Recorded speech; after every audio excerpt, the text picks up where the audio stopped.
Alakamisy telo marsa 2024 andro vaovao indray no nomen'ilay naharentsika ary dia isaorantsika izy noho izay fanomezany andro vaovao izay. Anterina ihany koa ny arabo mba ampirarintso antsika mianakavy tsy misy ankanavaka kana isika eto Tanindrazana eto Madagasikara zany na isika any Andafinindrika dia ananterana an'izay arabo mba ampirarintso izay.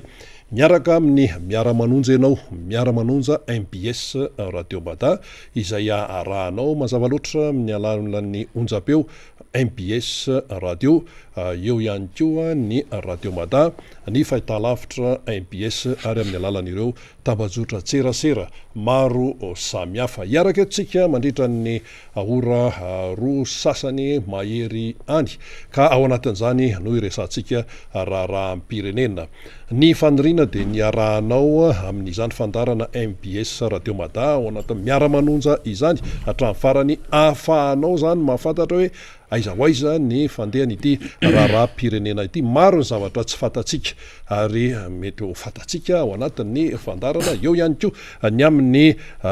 famakafakana izay mampivelatra ny saitsika, mampitombo ny fahalalantsika manoloana n'izany fiainam-pirenena izany. Dia ny ety amboalohany dia fa ambara sahady fa dia solombavam-bahoaka robe izao no hiakatra eto amin'ny fandarana miara-manonja MBS Radio Bada izany. Afaka minitra vitsy moza dia hiakatra eto iaraka amin'ny namana Fanira Zafimanantany, ny solombavam-bahoaka Mamy Rabenindrina izay lany tamin'ny alalan'ny Teko Madagasikara eto amin'ny distrikany Ambohidratrimo sady secteur questeur fa telo izy eo anivon'ny teny-miera-pirenena, questeur fahatelo ary izy ihany koa dia sekretera général ny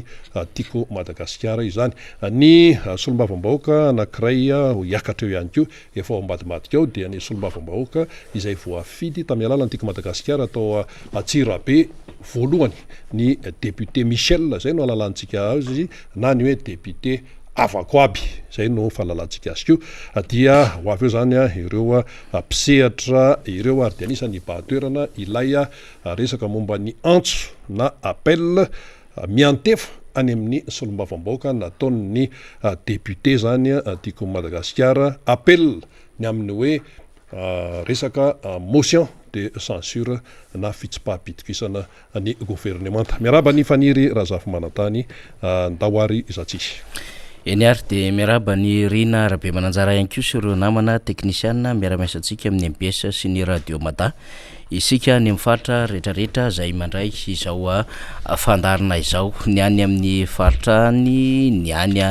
ampitan-dranomasina lavitra ny Madagasikara, naiza misy anao hoe amin'ny sehatra asa rehetra dia arabaina zany mandray ity fandarina izay mamitsika loatra ity ary dia hanaovana ny kopakopa-tanana ho an'ireo mpanaraka izany, tsy adino ny ranabavy eny Akadivato eny sy ireo maro samihafa eny Ambatomboravavy eny Arivomamy Mery atosika satria rehefa nandalo tamin'ny lalana intsika dia maro be ireo mpakafy sy miaino antsika zany dia hanaovana ny kopakopa-tanana ho azy ireo. Ny fandarina efa nresan'ny Rina Rabe Mananjara teo fa ny ifatoan'ny tena fandarantsika amin'ity androany ity ho an'ireo solombavam-bahoaka amin'ny rahalahy izay hifandimby hiakatra eto dia ny solombavam-bahoaka ny Madagasikara voafidy tetsy amin'ny distrikany Ambohidratrimo sady questora fahatelo ny anteny-miera-pirenena Andriamatoa Rabenindrina Mamy sy Andriamatoa Michel izay solombavam-bahoaka n'Antsirabe voalohany Avako aby dia hifantoka amin'ny fanambarana lehibe izay notanterahan'ny antoko Tiko Madagasikara tamin'ny alalan'ireo solombavam-bahoaka zany mahakasika indrindra ny fandraisana ndraikitra amin'ireo teboka fito izay teboka mainty lalova ny firenena amin'izao fotoana izao. Zay amin'ny ankapobeny no resany io fa alohan'ny rehetrarehetra aloha sy hiompanan'ny ady hevitra dia hiaraba ny député Mamy Rabenindrina isika izay efa eto akaiketo manao ny fandaminana samihafa izay iresaka amintsika amin'izao maraina izao. Ny matoa solombavam-bahoaka miarabanao. Miaraba Fanira Zafimanantany, miaraba Rina Rabe Mananjara, indrindra miaraba ny solombavam-bahoaka Jean-François Michel Avako aby solombavam-bahoaka n'Antsirabe district n'Antsirabe renivohitra,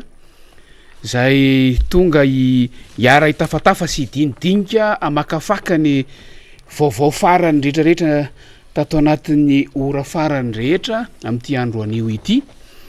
Miaraba ihany koa ny ao amin'ny mpiaramiasa amin'ny lafin'ny teknika rehetra amin'ny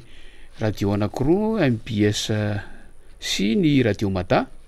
Fa indrindra miaraba anareo rehetra zay manaraka tsy tapaka ny fandaharana ary mifampizara amina ihany koa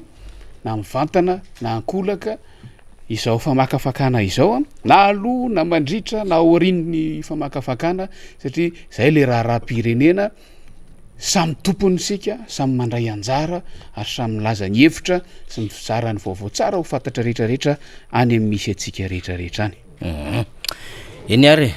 anomboantsika avy hatrany aloha zany ny tatim-baovao nataon'ny mpanongazety ny MBS mahakasika indrindra ny fanambarana nataon'ireo solombamboaka voafidy tamin'ny anaran'ny antoko Tiako Madagasikara. Teo anoloany Tranombe ny anteny meram-pirenena izy ireo no nanao izay fanambarana izay. Aorianan'izay dia iroso amin'ny adevitra miaraka amin'ny député Mamirabendraina isika. Ny lalàna velona eto amin'ny firenena no tokony ampiarina eto amin'ny tany sy ny fanjakana, indrindra fa rehefa tsy mandeha miloana ny raharaham-pirenena. Ireo mpitarika any ambony no tokony miala amin'ny toerana ary antsoina ireo solombavamboaka avy amin'ny antoko Tiako Madagasikara ireo namany. No ireo antony ireo dia mahatsapa ny vondrona parlementaire Tiako Madagasikara fa tsy mahavita ny andraikitra tandrify azy sy andrasan'ny vahoaka aminy ny fahefana mpanatateraka ka tonga ny fotoana tokony andraisan'ny solombavambahoaka ny fepetra araka ny andraikitra omeny lalàna manan-kery azy. Noho izany miantso ny solombavambahoaka rehetra mba hiary hijery akaiky ny zava-misy amin'ny firenena sy izao fahantrana lalina izao mianjady amin'ny vahoaka malagasy ka iroso amin'ny fampiarana ny voalazan'ny lalam-panorenana ao amin'ny andininy fahatelo amby zato izay manome lalana ny antemeram-pirenena aneo ny tsy fankasitrahana ny andraikitry ny mpanatateraka motion de censure ho tombontsoan'ny malagasy rehetra dia ny tsy mbola misy dia mbola tsy diso aoriana loatra. Teboka fito no nosingan'ireto solombavamboaka ireto antony motion de censure. Voabango anatin'izany tsy fahaiza mitantana ataon'ny mpitondra, ireo fiatsika manala baraka ataon'ny mpikambana sasany anaty fitondrana, ny kolikoly sy ny maro hafa. Tsy mitsaha mitotongana ny farim-piainan'ny malagasy ary mialalina trany ny fahantrana mianjady aminy. Ahitana taratra izany ny fiainana andavanandro ny mponina izay tsapa fa miantehatra amin'ny fitserana sy indrindra fony mpitondra fotsiny sisa fa tsy afaka miatrika ny tena fiariana. Lasa nisan'ny firenena mahantra sy farahidiny eran-tany mihitsy i Madagasikara. Faharoa, manampitrotraka izany ny endrika tsy fahaiza mitantana miseho lany eo amin'ny fitondrana ny firenena ary mampiaiky volana ny fisian'ny fanodiko-dinam-bola sy kolikoly avolenta miseho masoandro kanefa tsy misy fandraisana fepetra matotra. Toy izany koa ny fanaovana tantely afa-drakotra ny harem-pirenena izay toa efa asa andavanandro n'ireo tambazotra samihafa. Fahatelo, zary lasa fomba fanaon'ny mpitondra ny endrika fahanjana-tsaina amin'ny alalan'ny fampanantenana pokaty lava reny izay tsy tanteraka. Fahaefatra, ny tsy fanajana sy fanitsakitsahana amin'ny lalàna manan-kery ataon'ny mpitondra fanjakana hatrany ampiandohan'ity fotoam-piasana ity ary efa nanaovanay antso sy fanairana dia mbola mitohy hatrany. Tsy vitany mampandringa ny rafim-panjakana izay tokony efa ho tafapetraka hatry ny ely izany fa mampirongatra koa ny kolotsaina tsy maty manota eto amin'ny firenena. Fahadimy, efa tsy nisady koa ny fikasana tsy anatanteraka ny fanavaozana ifotony ny lisym-pifidianana izay didiny lalàna ho tanterahana isaky ny 10 taona. Fahaenina, ny trangam-pitondran-teny isan-karazany tsy mitsaha miseho eo anivon'ny rafitry ny fitondram-panjakana dia maneho ny tsy fahamatorana misy amin'izy ireo. Fahafito, sesilany ny tsy fandriam-pahalemana eto amin'ny firenena ary hita fa tsy voafehin'ny mpitondra intsony. Andrasana araka izany itony raharaha sy izay mety zavatra hitranga. Maro ireo vahoaka madinika no efa tofoka amin'ny zava-misy iainany ankehitriny. Eny ary, iny no tatim-baovao nataon'ny mpanongazety ny MBS mahakasika indrindra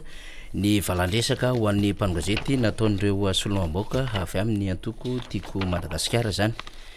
Misy dikany daholo na ny endriky ny trano na ny endriky ny fanamina izay nanaovan'ireo solombamboaka eo anivon'ny antoko Madagasikara izay Tiako Madagasikara izay niatrika ny mpanongazety omaly ary raha raisitsika reo famitinana am'ro teboka fito atao anatin'zany valandresaka ho an'ny mpanao gazety izany de ao anatin'zany ny tsy mitsampy totongana ny faripiana malagasy inflation zany resany zany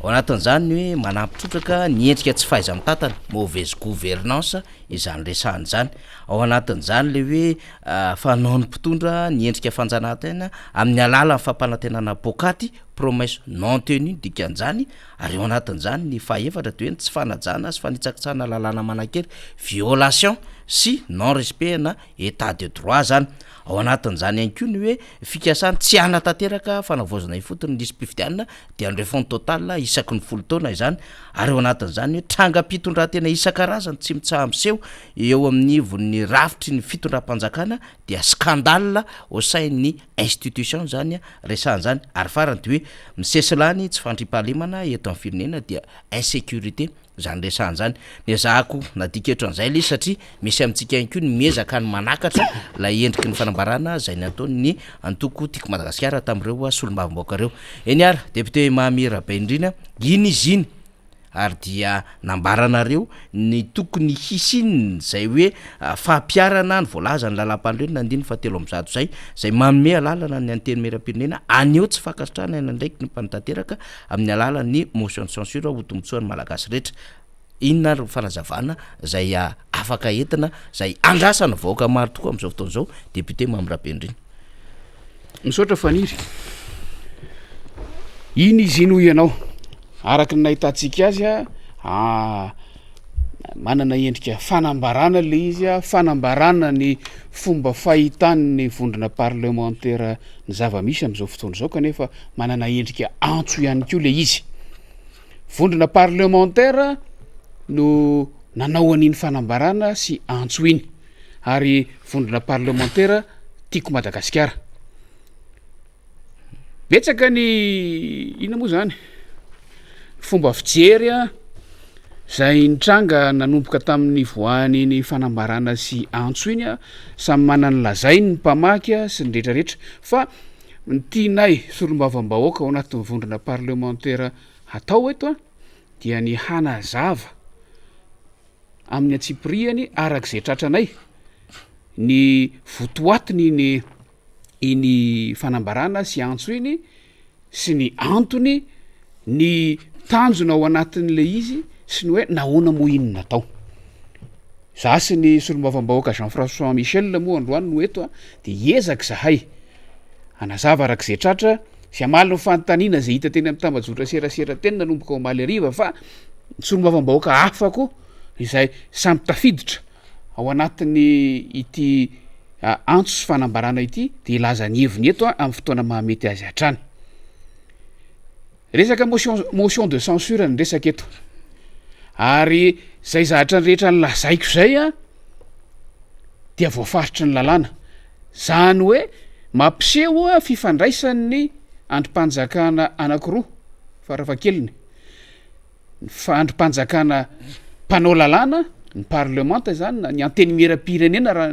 marimarina kokoa sy ny androm-panjakana mpanatanteraka izay tompony fahefana-panatanteraka eto anivon'ny firenena ny motion de censure na ny fanehoana tsy fakasitrahana zay moa no mahalaza azy amin'ny teny malagasy ao amin'ny dikateny malagasy ny lalam-panorenana misy atsika am'izao fotoana zao ny fanehoana tsy fakasitrahana ny asan'ny gouvernementa dia fahefana anankiray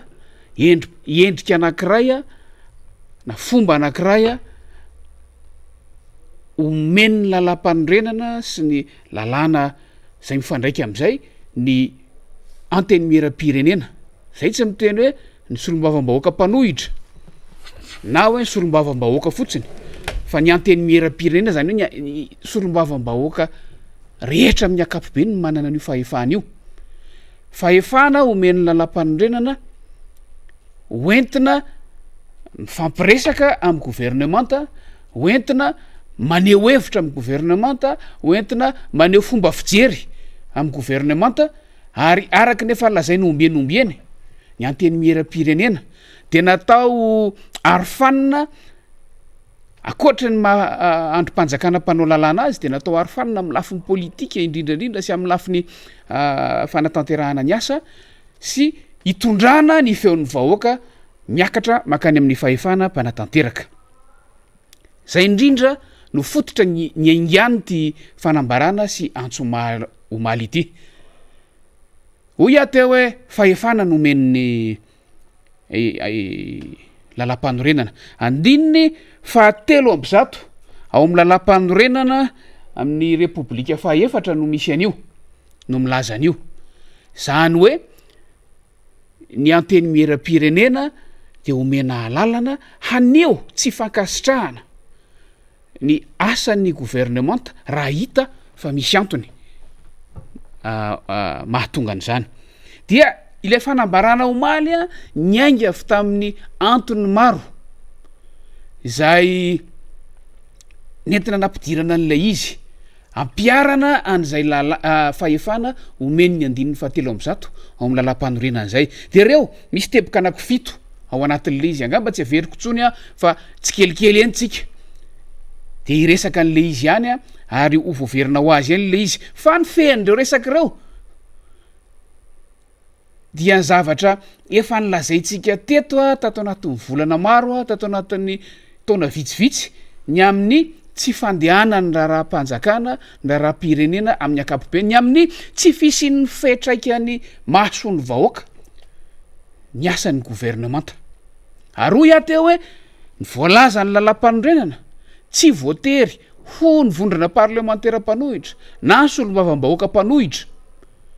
no manao ny motion de censure fa ny solombavam-bahoaka mahasolombavam-bahoaka azy amin'ny mampisolo tenany vahoaka azy amin'ny mampitondra teniny vahoaka azy no mitsara ataoko anaty farangososina ilay hoe mitsara ny asan'ny gouvernemanta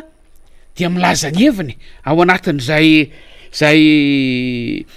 zavatra rehetrarehetra zay. Fa misy ny fitsipika, misy ny dingana, misy ny fepetra ary misy ny endrika anatanterahana azy. Mety ho vokatry le izy no vokatry motion de censure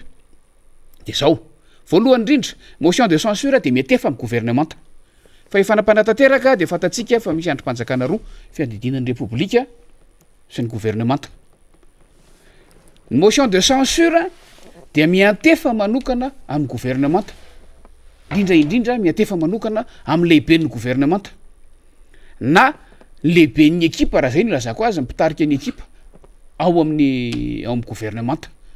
Zany hoe hoy ato maro ny fomba ahafahan'ny anteny miera-pirenena sy ny gouvernemanta mifandray efa ndraisantsika teto zany amin'ny alalan'ny fiaona na amin'ny alalan'ny fanontaniana tsoratra amin'ny alalan'ny fanontaniana ambava sy ny sisa fa ny gouvernemanta rehefa mipetraka eo amin'ny toerany tao aorian'ny fanendrena amin'ny prime ministre tamin'ny alalan'ny fampiarana ny voalazany lalam-panorenana ihany koa de ilay 720 zay efa fatatsika raha teo dia maneo mampiseho nivon'ny anteny miera-pirenena ilay ataontsika PGE na politique générale de l'État na politika akapoben'ny ny fanjakana hoentina mampandroso ny firenena hoentina mampandroso ny vahoaka malagasy. Fa eny atenatenany eny rehefa mahita kosa ilay anteny miera-pirenena rehefa mahita ilay solombavam-bahoaka zay nampitana n'io PGE io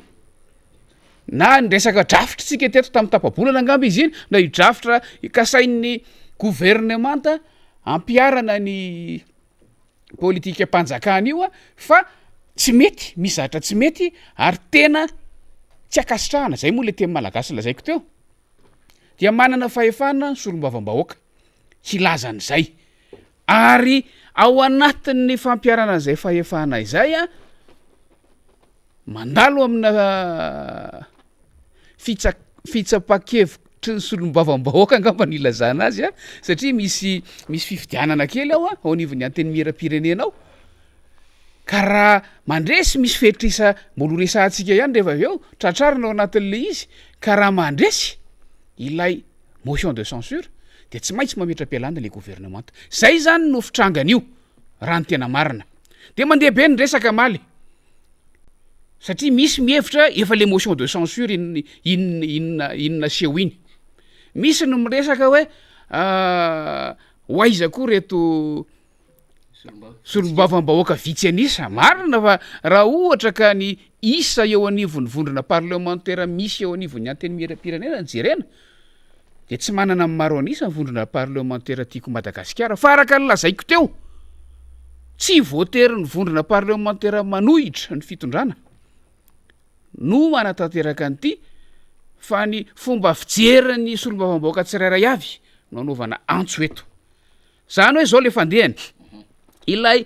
tena endriky ny motion de censure dia atota taratasina document zay voalazan'ny lalàna moa zay maneho ny fitsipika anatin'ny feny anteny miram-pirenena any amin'ny toko faharoa andininy fa 550 no maneho ny fampiarana sy ny fampiasana an'io fahefana omen'ny lalam-panondrenana ny any solombavam-bahoaka io dia ao anatin'io andininy io zany io toko sy andininy io no milaza ny pitsopitsony rehetra sy ny dingana tsy maintsy arahana zany hoe ao de milaza hoe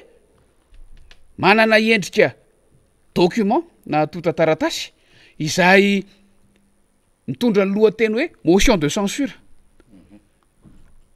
ilay motion de censure zay ngamba ny lazako azy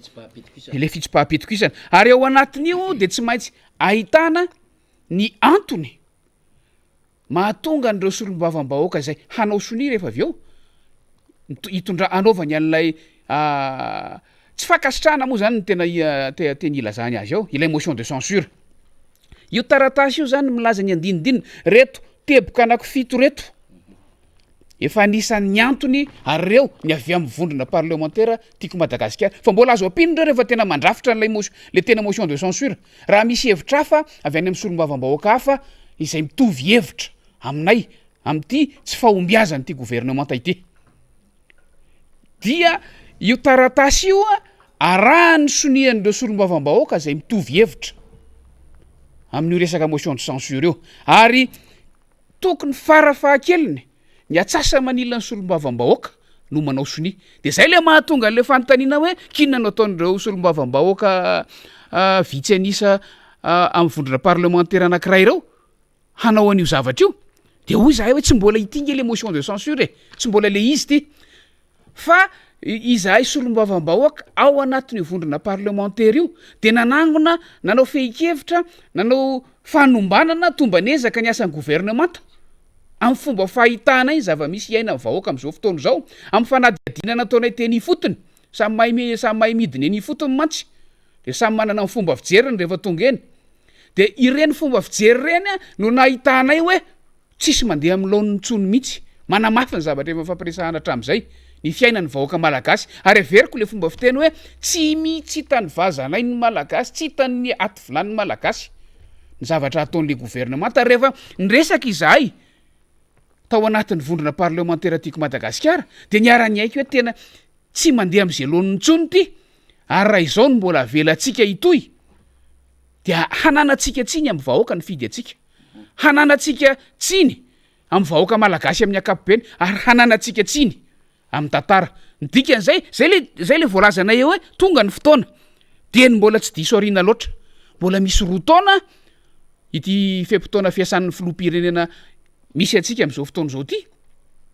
zany hoe zay mbola mihevitra hoe mbola ampy ny fotoana ahafahana manitsy zay azo ahitsy ahafahana manova zay azo ovaina araky ny tokony ho izy fa tsy manova be fahatany araky ny mahazatra sy mifanaony ny fitondram-panjakana hatram'izao tatoato fa tena manova ary mijery zavatra tsaratsara kokoa mba tsy ho tenenako faniry hoe manome chance vaovao ndray ho an'ny gouvernementa ho tombotsoan'ny vahoaka zay nijeren'ny vondrona parlementaire tiako Madagasikara eto averiko fa tsy amin'ny mahampanohitra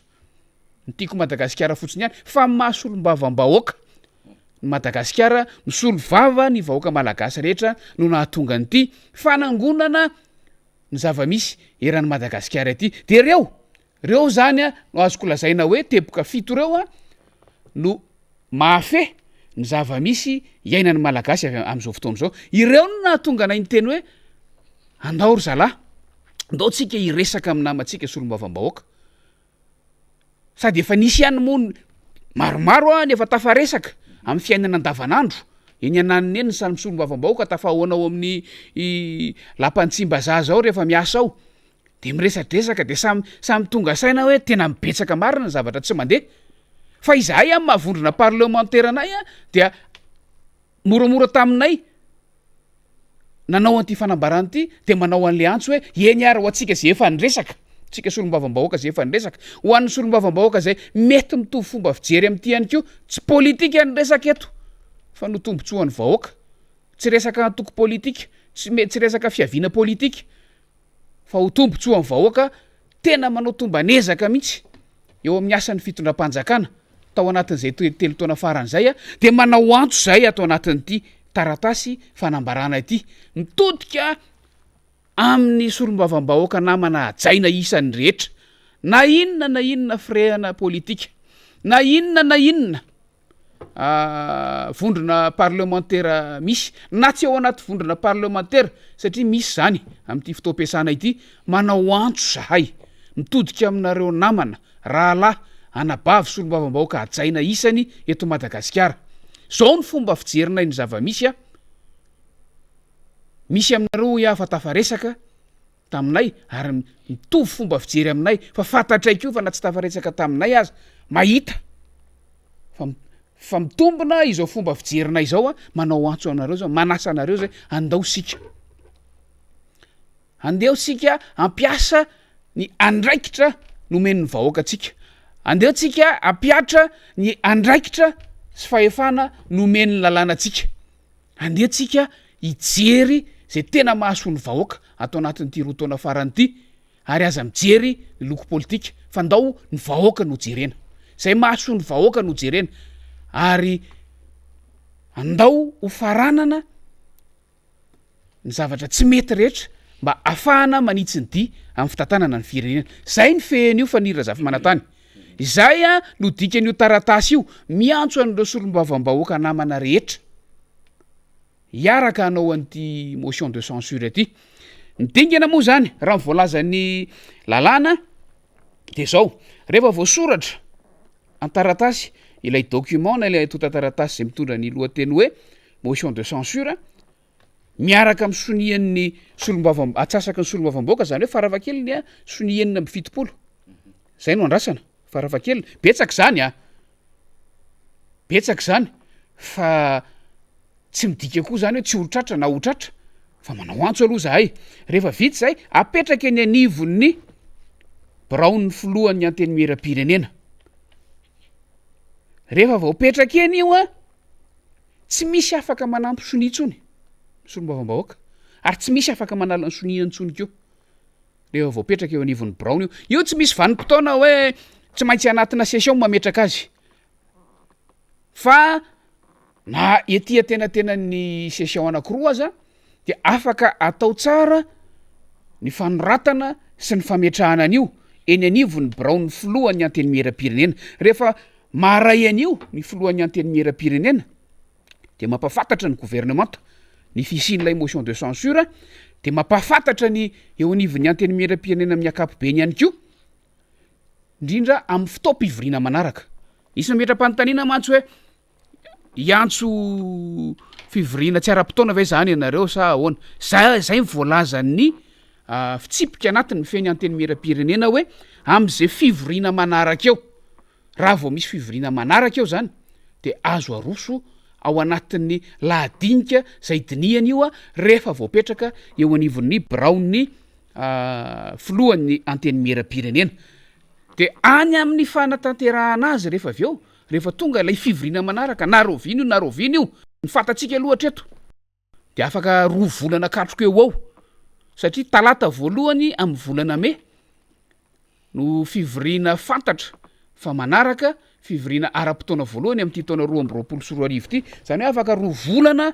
eo ao a no isin'ny fivoriana de farafahaelany raha ohatra voangona ny soni raha ohatra mahatratra 7 farafahakeliny reo solombavam-bahoaka zay mitovy hevitra sy mifampizara aminay an'ity fomba fijery ity de farafahatarany amin'ny fivoriana ara-potoana voalohany afaka 2 volana io a miditra eo anivon'ny fivorian'ny anteny miera-pirenena io io motion de censure io ka mifehany fanira zafy manatany de zao antso nataona io fanasana andreo anabavy sy rahalahy solombavam-bahoaka namana hoy ahy teo adidinay eo anatrehan'ny vahoaka adidin'ny solombavam-bahoaka rehetra eo anatrehan'ny vahoaka no mijery zay maso ny vahoaka hatrany ary zay a nyaingy avy am'izay fahatsapana ny andraikitray sy ny adidinay zay ary fahalalana ny zava misy sy ny tsy fetezan-drahara no nahatonga anay nanao an'io antso tratranay ny sony enina amby fitopolo ahafahana mametraka an'le lay motion de censure eo anivon'ny Birao ny anteny miram-pirenena maro zany ny solombavam-bahoaka mitovy fijery aminay ao anatin'le izy rehefa tsy tratra le izy atao akory moa zay le vitsy anisy arak'le voalaza fa ny alaneniny zay a nanentany zay ny zara ny hevitra zay ny zava-dehibe ny zara ny fomba fijerinay azy zay fa tsy mitabataba eto miara-manonja fotsiny milaza hoe tsy mandeha io de tsy manao hetsika ao anatin'le izy rehefa tsy mandeha io lalàna mihitsy ny manome fahefana antsika ry solombavam-bahoaka isany hanao hetsika arak'izany lalàna izany fa rehefa tsy tratra moa le isa inona amby fitopolo ametrahana azy eo anivon'ny Birao ny anteny miram-pirenena hitatsika indray ny ahafahana mifanazava sy ny fampizara hevitra miendrika hafa aorian'izay fa tonga de mandingana kely am'lay dingana tsy maintsy arahana faniry rehefa tonga eo anivon'ny fivoriam-be ny anteny miram-pirenena le motion de censure de mifarana any am'lay latsabato miafina zany hoe andraisana fanapahan-kevitra ilay antota taratasy motion de censure hoe olanina sa tsy olanina fa eo a de mila ny vatony roa pahatelon'ny solombavam-bahoaka indray zany hoe any am zato na raiky am'zato any raha tsy diso a ny roa pahatelon'ny solombavam-bahoaka raha izay raha mahatratran'izay fehitrisa farafahakelin'izay ny mandany an'lay motion de censure de voatery mametra-pialana ny gouvernemanta ary manova gouvernemanta ny fitondram-panjakana araky ny lalàna misy eto Madagasikara indray a am'izany fametrahana gouvernemanta sy fanendrena prime ministre vaovao zany rehefa mijery trangan-javatra tahaka izao moa zany a dia isarihana foana ny fomba fijerintsika ny hoe jerevana ny endriny forma ary jerevana ny votoatiny ny endriny a zay nambara ny député Mamira Bendrina izay ny amin'ny pitsopitsony amina zotra andehanana amina fitsipaham-pitokisana tahaka izao ary nefarany zany adevitra izany dia jerevana ihany koa ny votoatiny zay mandrafitra an'izany antota taratasy na document zay mitondra ny lohateny motion de censure izany ny solombavam-bahoaka tiako Madagasikara zany de mampiasa an'izay fahefana voalaza ny lalam-panorenana izay ary tsy vitany hoe zay le fahefana fa tena manara-maso ny asan'ny gouvernemanta mihitsy ny solombavam-bahoaka tiako Madagasikara ary mijery amin'ny akabeany mihitsy ny zavatra zay ataony mpanatanteraka zay hoe tonga any mivahoaka ve mahakasika mivahoaka ve ary misy fiatraikany ho an'ny fiainan'ny firenena ve izany rehetrarehetra izany fantatsika tsara mantsy fa ny motion de censure dia anjarany solombavam-bahoaka iny raha ohatra ka ny eo anivon'ny gouvernemanta indray dia manana ny vote de confiance izy raha ohatra ka te haka an'izay tena fahatokisany eo anivon'ny anteny miram-pirenena izany lalàna avokoa zany resahantsika izany ary de izay lalàna zay ny ampiary ny atoko tiako Madagasikara tena amma solombavam-bahoaka izy ireo fa rehefa miresaka gouvernemanta ihany ianao andriamato solombavam-bahoaka miresaka amin'ny hoe izotra le izy satria ny dingana aloha zany inomaly iny de hoy ianao hoe antso ary manomboka androany dia mandeha am'izay le fampitoviana fijery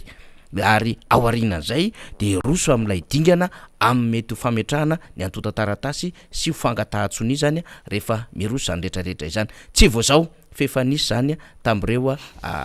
republikan'ny fandimby teto Madagasikara fa ny fantaniko député Mamira Bendrina ary misy mivoy an'izany hevitra izany any ambadika any midika ve ny fangatahany solombavam-bahoaka tiako Madagasikara amin'ny ity motion de censure ity na fitsipaham-pitokisana gouvernement ity fa mikendry fiara-mitatana ny antoko tiako Madagasikara tsy voatamity motion de censure ty ihany nge mivoaka zany resaky zany faniry fa isaky ny milaza ny hevitsika isika dia everan'ny olona everin'ny sasany na adikany sasany ho fitadiavana toerana eo anivon'ny fahefanam-panatanteraka mazava be ngeny zava-misy e mazava be ny rafitry ny fanjakana misy nisy antokona vondrona tokony mitondra fanjakana ao voafidy na tamin'ny endrika inona na tamin'ny endrika inona moa zavatra nitranga tamin'izany fifidianana zany a izy no mandray fanapahan-kevitra teny am-piandohana izy no mitantana ny firenena antoko tiako Madagasikara aty amin'ny ilany ety apitara zay ny ilazako azy efa manana ny toeran'ny mpanohitra ary mandray tsara an'izay andraikiny zay manan-tanteraka ny tsara an'izay andraikiny zay de zay no iainan'le firenena am'izao fotoana izao tsy misy resaka mihitsy hatreto raha ny avy aty amin'ny antoko tiako Madagasikara aloha ny resaka tsy misy mieritreritra an'izany fiaraha-mitantana zany zay moa le fomba fiteny laza azy tato ato tsy misy mieritreritra zany fiaraha-mitantana zany fa araky ny voalazako teo a ny tanjona raha mbola azo atao ny manitsy zay azo ahitsy de ahitsy aloha ho tombontsoa mivoaka malagasy fa izahay a raha ohatra ka nisy an'izany eritreritra zany efa nilazaina tao anatin'le fanambarana malina ange zany e fa tsy misy milaza an'izany ao tsisy milaza an'izay mihitsy io tsy misy milaza an'izany ao mamoron-dainga ireo zay milaza fa misy an'izany ao ty amiko ty no matoa an'le izy tsy misy milaza an'izany ao dikan'izay a zay voasoratra no aoka ho resahantsika milaza fotsiny zay hoe miantso sy manasa ny solombavam-bahoaka ampiatra n'io fahefana io a afahantsika manombana ny asan'ny gouvernemanta sy mampiasa sy mijery ny tombontsoan'ny vahoaka raha mitovy moa fomba fijery amin'ny solombavam-bahoaka hafa araba soa araba tsara hoy ateo fa rehefa tsy mitovy ny fomba fijery rehefa tsy tratra le fetrisa atao ahoana moa misy ny maro anisa zany de mahita hoe mety sy mandeha araka ny tokony ho izy ary any amin'ny lalana tokony alehany ny fitantanana amin'ny firenena ary sambatra sy miadana ny vahoaka malagasy zay indrindra ary ny antoko tiako Madagasikara ny vondrona RMDM reo antoko maro samihafa de efa manomboka mivoy am'izao fotoana zao ny fikaonam-doam-pirenena na ny concertation nationale député Mahamira Benrina iny zany motion de censure iny zay andraikitra ny solombavam-bahoaka zay makany amin'ny mpanatanteraka amin'ny alalan'ny gouvernemanta fa ahoana kosa ary aiza ho aiza ndray am'izao fotoana izao ny mety ho fiomanana na mety ho fanomanana na mety ho fiatrehana na mety ho fahavononana zay iazo am'izany fikaonan-doam-pirenena izay tsy misakana ninina ve ity fikasan'ny député Tim ity amin'ny antso ataony amin'ireo solombavam-bahoaka zany voalohany indrindra aloha tsy misy ifandraisany mihitsy zany ity motion de censure zay nanaovana antso sy fanasana omaly ty dia fiainana anatin'ny androm-panjakana anankiray anteny miram-pirenena ary tsy ny antoko tiako Madagasikara akory aza tsy ny antoko tiako Madagasikara mihitsy no voakasika io fa ny vondrona parlementaire tiako Madagasikara samihafa reo zany hoe fanapahan-kevitry ny solombavam-bahoaka tiako Madagasikara zay mivondrona anatin'ny vondrona parlementaire tiako Madagasikara sy fomba fijeriny no nahatonga n'io antso sy fanambarana omaly io fa tsisy idirany fitantanana ny antoko tiako Madagasikara amin'ny ankapobeny na izany aza fomba fijery mitovy no misy ao anatin'ny antoko satria ny député Tim de nyainga avy ao amin'ny antoko Tim daholo ihany hoy ianao hoe manahoana miohatra amin'ny fanomanana n'ilay concertation nationale na le fikaonan-doam-pirenena ny fikaonan-doam-pirenena mantsy de tsy antoko anankiray na vondrona toko anankiray no manomana azy tsy izay raha zoitsika tsara ny tantara faraparany sy ny zava-misy de tsy antoko anankiray na vondrona toko anankiray hoy no ahitana fa milan'io fa samy nanao antso ohatran'izao zahatra nitranga malo zao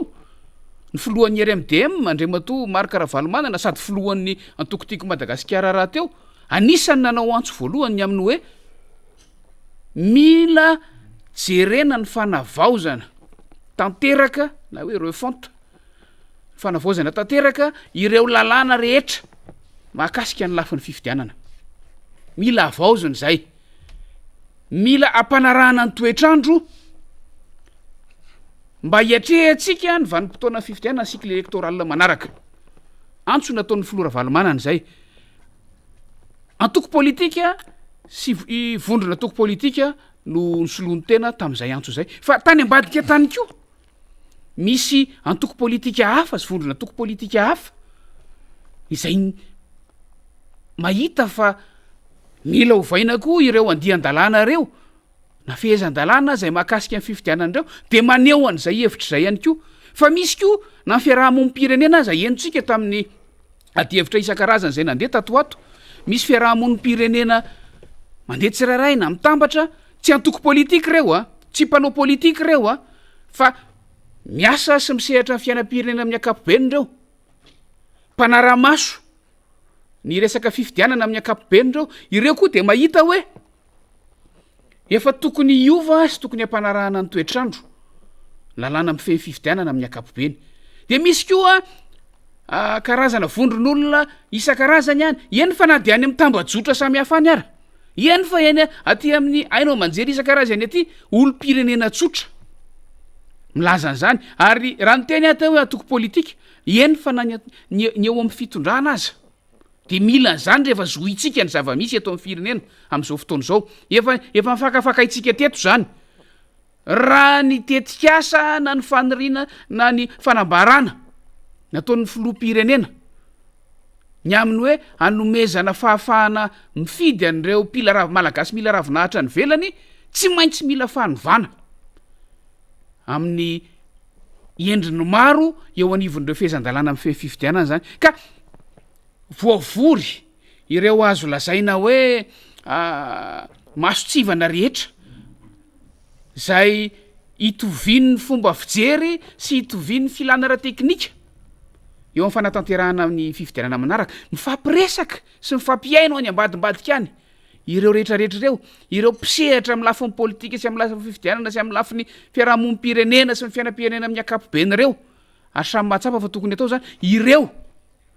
no miezaka mitambatra sy manambatra ny fomba fijeriny sy ny heviny ary mifampiresaka any hoe ahoana tokoa nanaovantsika azy tsy atoko politika iray zany no mikarakaranyio tsy vondrona politika iray no mikarakaranyio tsy ankolafo ray no mikarakaranyio ary tsy mipitondra fanjakana rehery no mikarakaranyio fa ararotina izao fahafahana manambatra ny hevitra sy manao angoko-hevitra zao mba ahafahantsika mahita hoe ny hevitry ny avy amin'ny lafo valony fiainam-pirenena amin'ny akapobeny mihitsy ka mba tsy hanana endrika unilatéral hoy ny fiteny frantsay na ankolafo tokana ihany no manatanteraka azy na inona tenentsika ankolafo daholy ny lazana ny ireo rehetrarehetra reo fa mba tsy anankiray am'ireo ihany eny fa na de mitondra fanjakana aza no afaka de fa afaka manovana io fa mba angonina ny hevitra rehetrarehetra vorina ny hevitra rehetra vorina ny olona rehetrarehetra atambatra ireo rehefa avy eo de entina manavao an'ireo lalànareo tsy misy ifandraisa ary tsy mifampisaka n'ireo faniry fa any arina any aza antena itsika fa ifanampy reo a amin'ny fahafahana mijery izay mahasoa ny firenena fa averinay zay a tsy antoko anankiray tsy ny tim tsy ny rmdm tsy vondrona hafa anankiray na ankolafy anankiray no manomana n'io concertation nationale io a fa ezahana ho tafiditra ao anatin'ny mpanomana avokoa ireo efa naneo hevitra sy ireo zay mbola haneo hevitra ary mitovy hevitra ny amin'ny tokony hanovana an'io lalàna amin'ny fifidianana io mazava tsara zay fanazavana ny entinao zay andriamato député Mamira Bendrina maraparana ny fivahiniananao tsika satria raha ny fantatra moa zany de mbola manana an'ireo fandamina mpivoriana samy hafa ny député Mamira Bendrina zany am'izao maraina izao ny anapinao ara zay nambarantsika teo zay na ny am'ilay adevitra voalohany mikasika amin'ny fanambarana nataonareo député Tiako Madagasikara na amin'ilay faharoa ny am'izay mety mbola fanamafisana ihany zay mety hoe fijoroan'ny olo-pirenena sy ny vondrona rehetra zay amin'ny fiatrehana ity concertation nationale ity satria zany zao raha raisitsika ny zava-misy eo amin'ny sehatreresam-pirenena dia vao niatrika dialogue national i Komoro vao avy nanao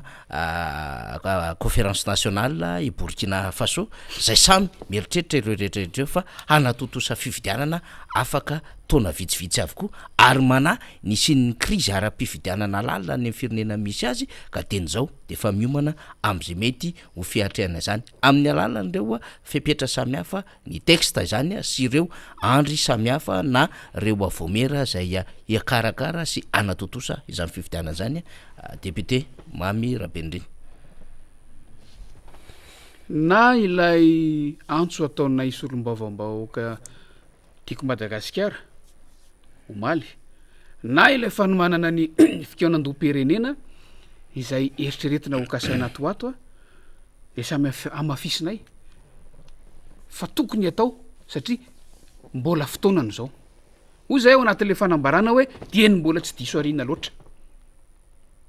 ary zay no mahatonga anay manamafy an'ireo antso anankiroa reo ho am'ilay eny anivon'ny anteny miera-pirenena amafisina sy anterina ny antso sy fanasana ampirahalaina atao am'ireo solombavam-bahoaka ny Madagasikara namana mpiara-miasa mpiara-mandinika zay mety ahasoany firenena sy mivoaka malagasy amin'ny ankapobeny am'izao fotoana zao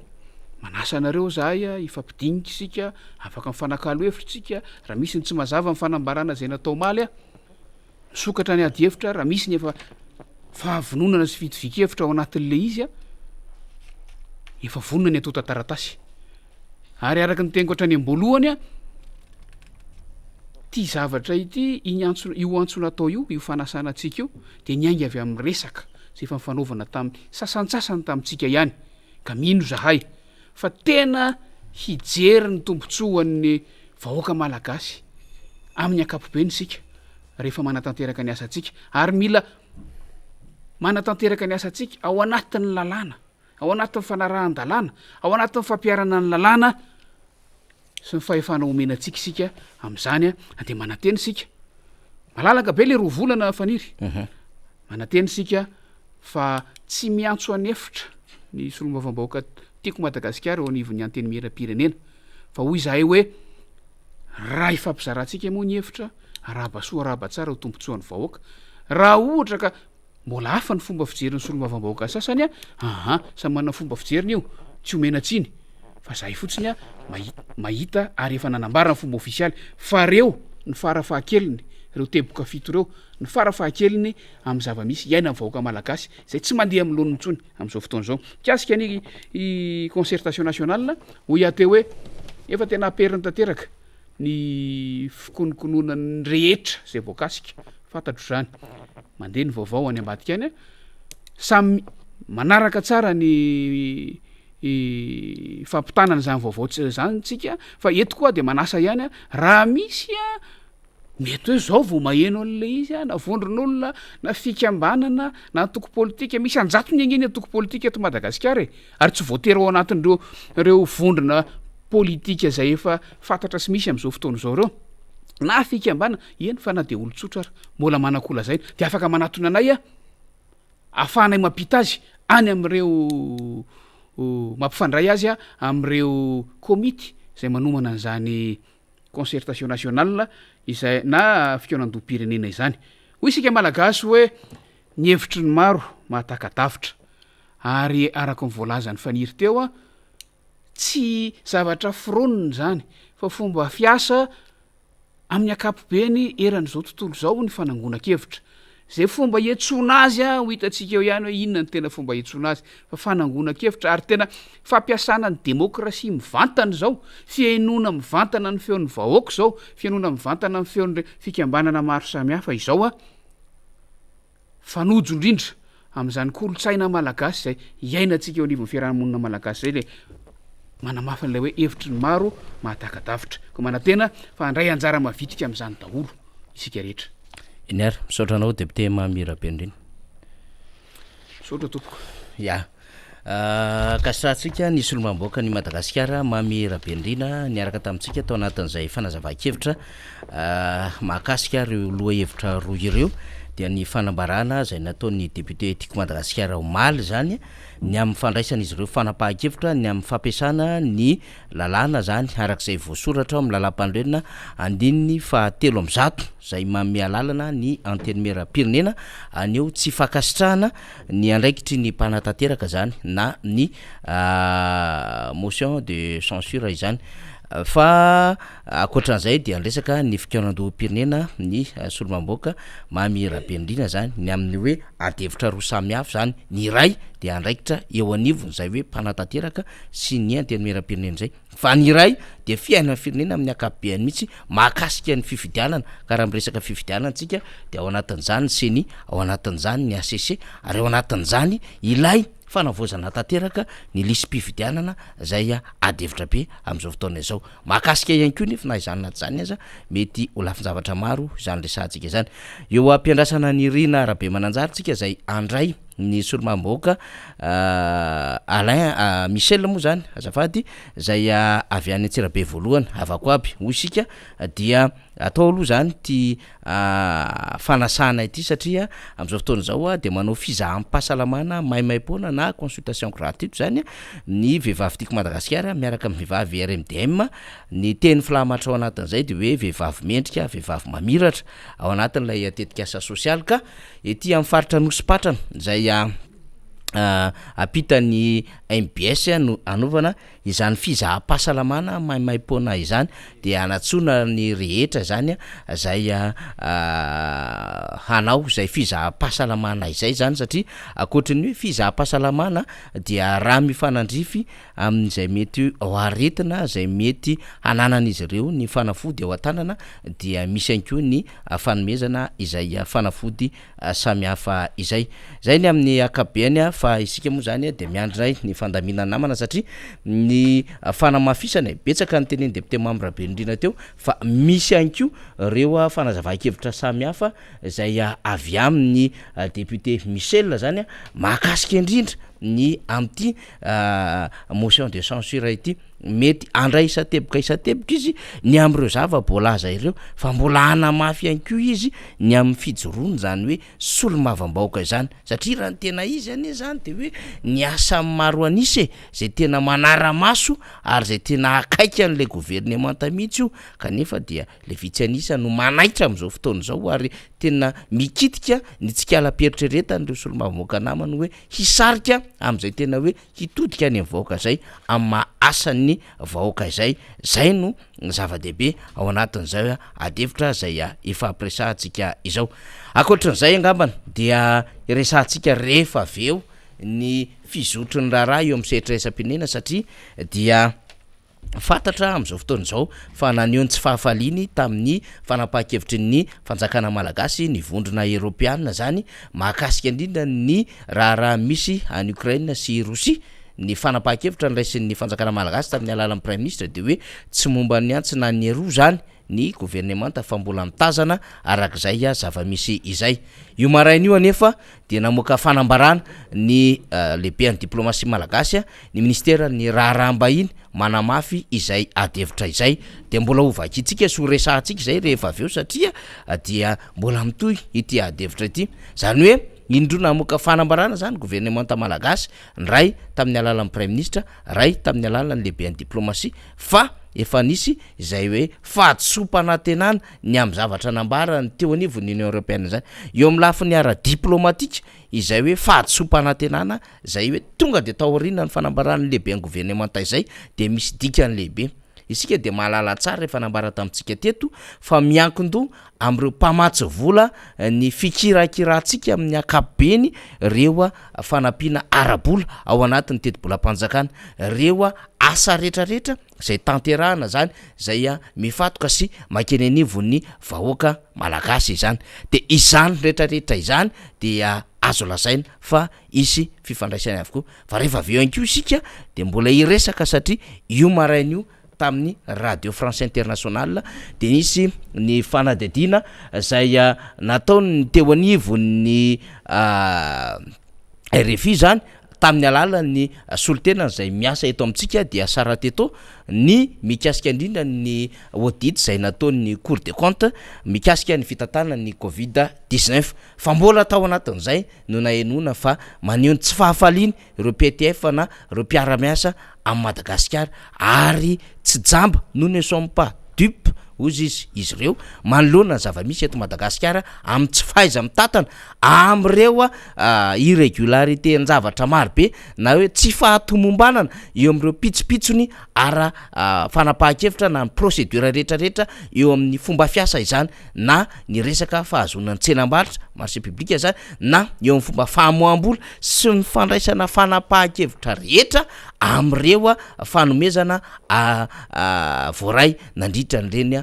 Covid-19 ireny indrindrandrindra tamin'ny taona 2020 izany to misy fandraisana zany rehetrarehetra zany am'izao zava-mitranga nambarany eo anivony antoko tiako Madagasikara izany arariny sitsiny raha ohatra miresaka hatrazao raha raisina zany de tena hoe tratrony daroka bombe tsero mihitsiny lay fanjakana Iany Rajoelina am'izao fotoana izao tsy ny any Rosia ihany ny any Ukraine ihany ny ahitana an'izany fa ato ny vondrona Europeana ato ny PTF ny Cour des comptes mandeha ato ihany koa mandeha ny tsy fahafaliana am'izay mety ho fanapahan-kevitra andraisina ato ny Banque mondiale ihany koa manara-maso akaiky am'ireo lela vola rehetra zay ampiasaina eto Madagasikara ato ihany koa nefa ny solomamoaka de manandrana ny amin'ny hoe tena tsy mety zao ataovy motion de censure fa ato anatiny koa nefa dia manaikitra ny ady an-trano sy ny fifaninjehana anaty ary ny fifaminganana eo amin'ny samy mpitondra fanjakana zany rehetrarehetra zany everitsika fa ho resahany député Michel avako aby rehefa aveo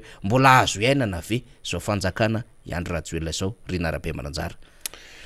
mbola azo iainana ve ny zao atao hoe fiainana eto Madagasikara izao zany nambarantsika foana moa hoe misy ny mpitondra de misy ny hoentina misy ny fahefana mpanao lalàna dia fantatsika tsara ny momba an'izay fa ilay vahoaka malagasy manoloana zany rehetrarehetra zany dia miaina isanandro ary mahatsapa hoe tena enjana ny lalao zay zany ny tsapan'ny vahoaka malagasy enjana ny lalao eo amin'le fiatrehana n'ilay fiainana reto nefa misy andrim-panjakana zany eto amin'ny tanin'ny Repoblikan'ny Madagasikara andrim-panjakana zay voalazany lalàna fa samy manany andraikiny ny ao anivon'ny gropy parlementaire tiako Madagasikara zany iny de fa nazavy iny fa dia nanao an'ilay antso na ny appel tamin'ny izay le hoe resaka fiatsona amin'ny motion de censure izay dia fantahina mipetraka hoe ary ny andrim-panjakana hafa mba manahoana ny momban'ny izy ireny ao ny any fiadidinan'ny Repoblika ao ny any amin'ny andrim-panjakana hafa any zany fa ity zany raha raisina ny teny député Mamy Rabendrina teo de le fion feritreretan'ny député mihitsy no kitihana amin'ity andray mitoraka ity tsy hoe ny député Timma ihany fa rehefa hoe mitondra n'le anarana hoe solombava-bahoaka ny Madagasikara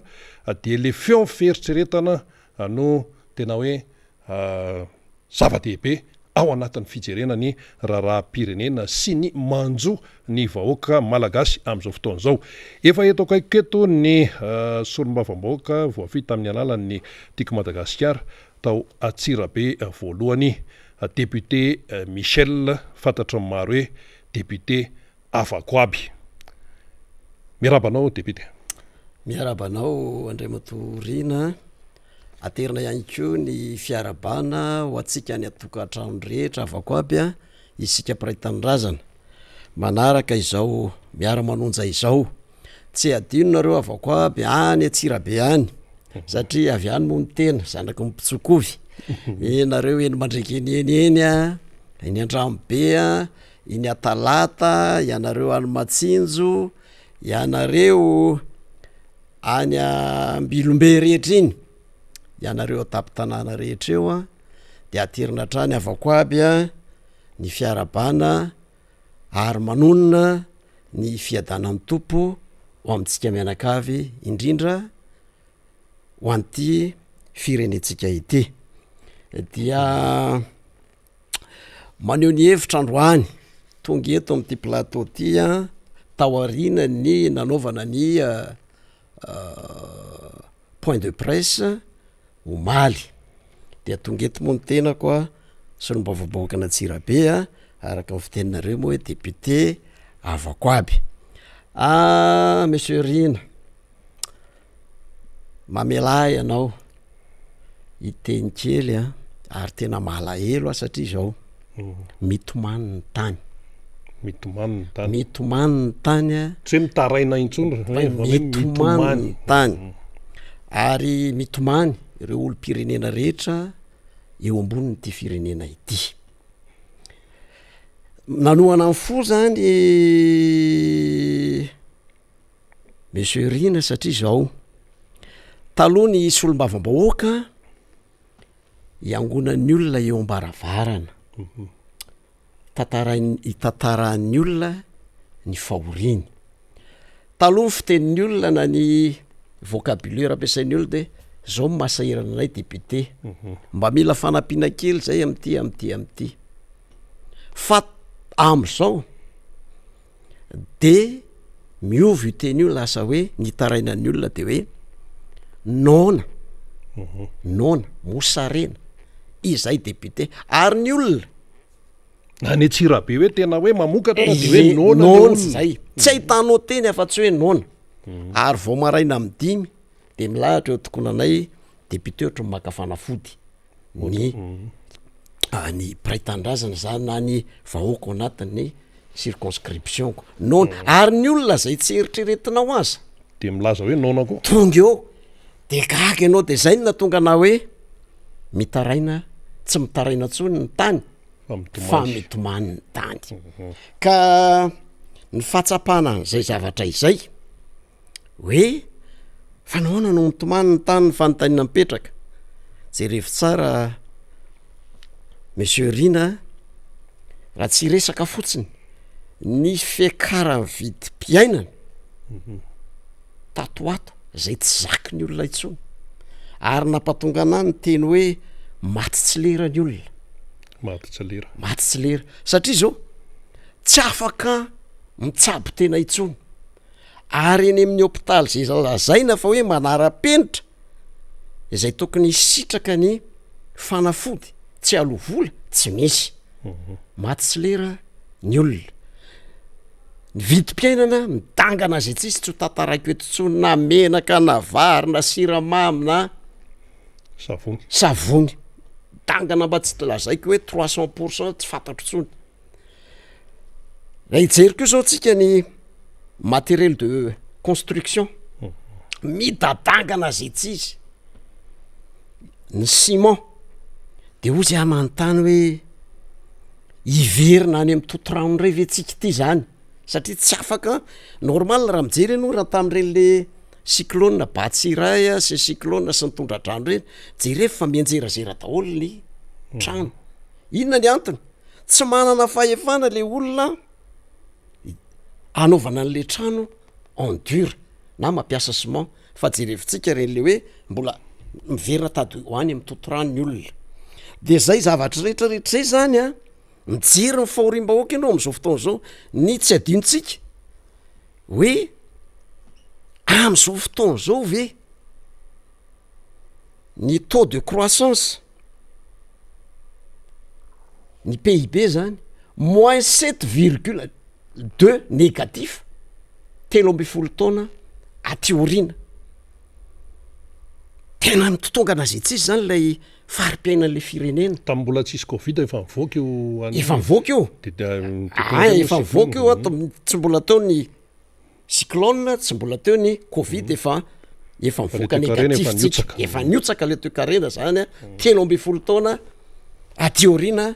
ary tsorina mihitsy eto tsy miambahamba zahay miteny eto hoe vao tsy nitatana ny firenena ny filora valimanana taorian'ny fanonganam-panjakana tsy voarina hatramin'izao le firenena. Tsisy fironiny tsisy zavatra nisy zany. Ny zavatra mipitehana tamin'izany andro zany mbola cicatriser satria hoe ankonana firy moa ny potika tsy nananasa hatramin'izao raiky tapisaka amin'ny fiainany tsy tafavoaka intsony. Tsika miteny zao. Eo no mahatonga ana hiteny hoe ny zavatra nampanantenana rehetra tamin'izany andro zany tadidiko tsara hoe tamin'ny andron'ny filora valimanana mamerina kely tsika maty satria indraindray adino teo amin'ny 3 arivo menaka vary sivanjato ny tanora mbola kely vary sivanjato ro sivanjato teo ny savony 500 a ny de tam'izany andro zany rehefa akafahefana eny an-dalambe ny mpitondra am'izao fotoana zao de hoe ataonay 2 menaka ataonay 500 ny vary ataonay sisy be de be zany le zavatra ny tany saina tam'izay nentina nambaboana ny olona ale voara am'izao fotoana zao ty anipiteny kely mantsy hoan'ny mpireitandrazana ho anareo avako aby amitsika am'teny zao niakatra ipiry avoeny moa zany ny fiainana am'izao fotoana zao inona mampitomany atsika izay zavatra rehetrarehetra iainan'ny firenena am'izao fotoana zao de manoloana zany andreo tsy fahaizana mitatana amitsika am'teny zao tsy fahaizana mitatana satria potika le firenena de eo am'izay zany de hoe ahoana marina izy ty hoentina ho izy ty fireneny ty sesy laniny tsy fandripahalemana araka ny voalaza tao ny kolikoly maro samihafa hoentina ho aiza ity fireneny ty ny tsy anasa iarahantsika malala am'izao fotoana zao ny orinasa mipitehana tam'izany raha nanam-pitehana le orinasa tamin'ny fotoanandry de tokony nahavita folo aveny alay orinasa mipitehana tam'izany andro zany zavatra hafa ndray niazakazahana teleferika zavakafa ndray hoe no iazakazahana am'izao fotoana zao de mijery ianao hoe hoentina iza mariny ty fireneny ty de eo no indramao kely moa ny teniny Estera ao anatin'ny filazantsaramasinao andre matoriana hoe ahoana ataoko ahoana no fijery ny lozanjo ny fireneko vehivavy izy amin'io vehivavy tamin'ny fotoanandrony de mindrana ny teniny akehitriny ary tapa-kevitra zay no natonga nay député a Tim ny vory a hoe ataotsika ahoana no fijery izao fahorim-bahoaka izao fitoman'ny vahoaka midradradratra mitoreo hoe nona amitsika am'te zao fa andao hitsangantsika ary eo indrindra satria zao ny lalam-pandrenana na ny constitution ane de zay mahasolo-bavam-bahoaka voafidim-bahoaka ny député ny député a de voafidim-bahoaka tompoko ary ny député dia fiteniko moany hoe avocat du peuple zany hoe tsy député ny député raha tsy manana fo mangorana foantra mpiarabe la mijery hoe aiza ny fahorian'ny vahoakako sady asanareo mihitsy asanay mihitsy zay ary tadio tsara fa any amin'ny circonscriptionna ihany ine andre matoriana ny olona tsy mahalala lehibe mifaritra zany ny olona tsy mahalala préfecture zany ny olona tsy mahalala maire fa isaky misy zavatra na marary azy na ao tokantranony na ao amin'ny akonany de andeha hoeny amin'ny député a misy mpivady miady ara de andeha hoeny amin'ny député ka masina ny asan'lay solombavam-bahoaka tena masina le asan'ny solombavam-bahoaka voalaza ao anatin'ny constitution a article 60 izay ao anatina constitution telo ny asana solombavam-bahoaka ao mariany tsara ary io disposition constitutionnelle fahefana no meny lalam-panorenana ny solombavam-bahoaka hoe mikirakira sy ny mifidy ny lalàna eny amin'ny anteny meram-pirenena manara-maso ny gouvernement il contrôle l'action du gouvernement il évalue la politique publique eo am'le fahatelo zany no raisiko hoe manao tombana ny asa mpanatateraka manao tombana ny fitondrany hoe ahoana ny fitondrana an'le firenena ahoana ny fitondran'ny prime ministre sy ireo membre du gouvernement ny firenena zay le hoe il évalue la politique publika tsisy resaka olona mihitsy aloha hatreto resaka aloha zany fa tena mazava asy tsara io hoe zany tena hoe a ny lazay constitution lalam-pandrena. mihitsy no manery hoe reto ny asanareo ka tsy député ny député raha tsy mahalala tsara n'izay asan'izay miaro ny vahoakany amin'ny lafiny rehetra zany tsisy resaka hoe tiako prime ministre na tsy tiako na hoe tiako ministre lalany ihany eto na no tsy miresaka tiako zay lalany indrindra eto no miresaka ary io zany a de hoe ny député koa de azo resana satria olom-boafidy izy azo atao koa ary tena zay mihitsy hoe garant de la constitution garant ny député zany miantoka ny hoe fampandehanana anio lalam-pandrenana io garant de la constitution satria ny député zany a no miaro ary sarotiny amin'ny constitution io hoe misy ve ny fanolanana ny constitution violation de la loi violation de la constitution ary mbola iresaka an'izay moa tsika eo ambany eo fa député mihitsy ny tokony ho sary-piaro zany a am'izay a fiarovana na fiandrasana ny lalam-panorenana izay ka ozy izy a manoloana lay zavatra rehetrarehetra amseho eto amin'ny tany sy ny firenena rehefa voalazako tetsy ambony rahantsika malala tsara le hoe nyteny ateto tamin'ny faraparany angamba monsieur Rina miteny ateto raha natsatsy natsiaro anao teto de ozy a zavatra hita treto eto amin'ity firenena ity de zao misy an'le hoe voleny eto le hoe culture anarchisme na verimberika teto eo tadidiko tsara tadidinao iny de ozy izy hoe république anarsikana ny république misy am'izao fotoana zao rehefa nijery azy zany nandritra ny telo taona ary misy an'le hoe culture d'impunité jerevy tsara zay zavatra napetrako teto zay a tsy maty manota tsy maty manota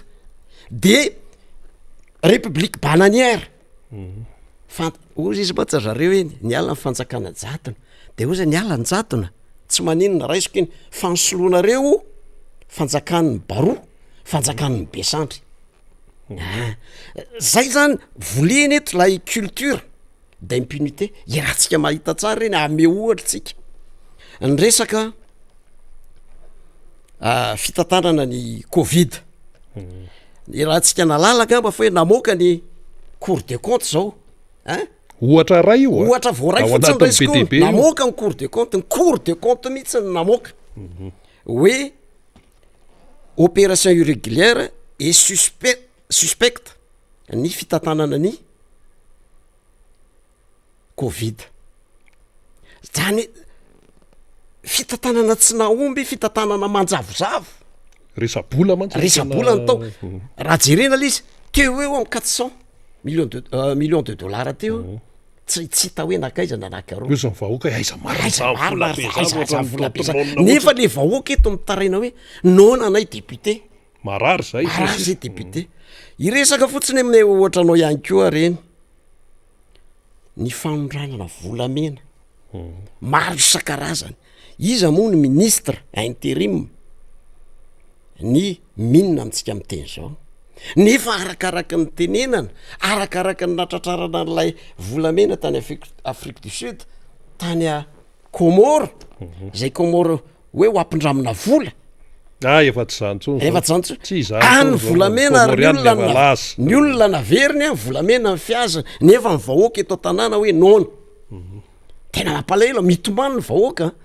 ary jerevinao tsara mo somary oatra mampime amitsika miteny zao taux de croissance en Comore 4% izay positif ary lanjam-bola atsika latsaka 4% ny PIB ny Comore ary hoe tsika tamin'ny fotoana ampindram-bola mamenatra zao nefany a Comore name volatsika tsy haiko moa zany ny fandehany hoe zay sitiavany mihitsy sitiavany mihitsy aloha tonga de zay mihitsy ijerytsika ren'le raha ranafana be teto amin'ny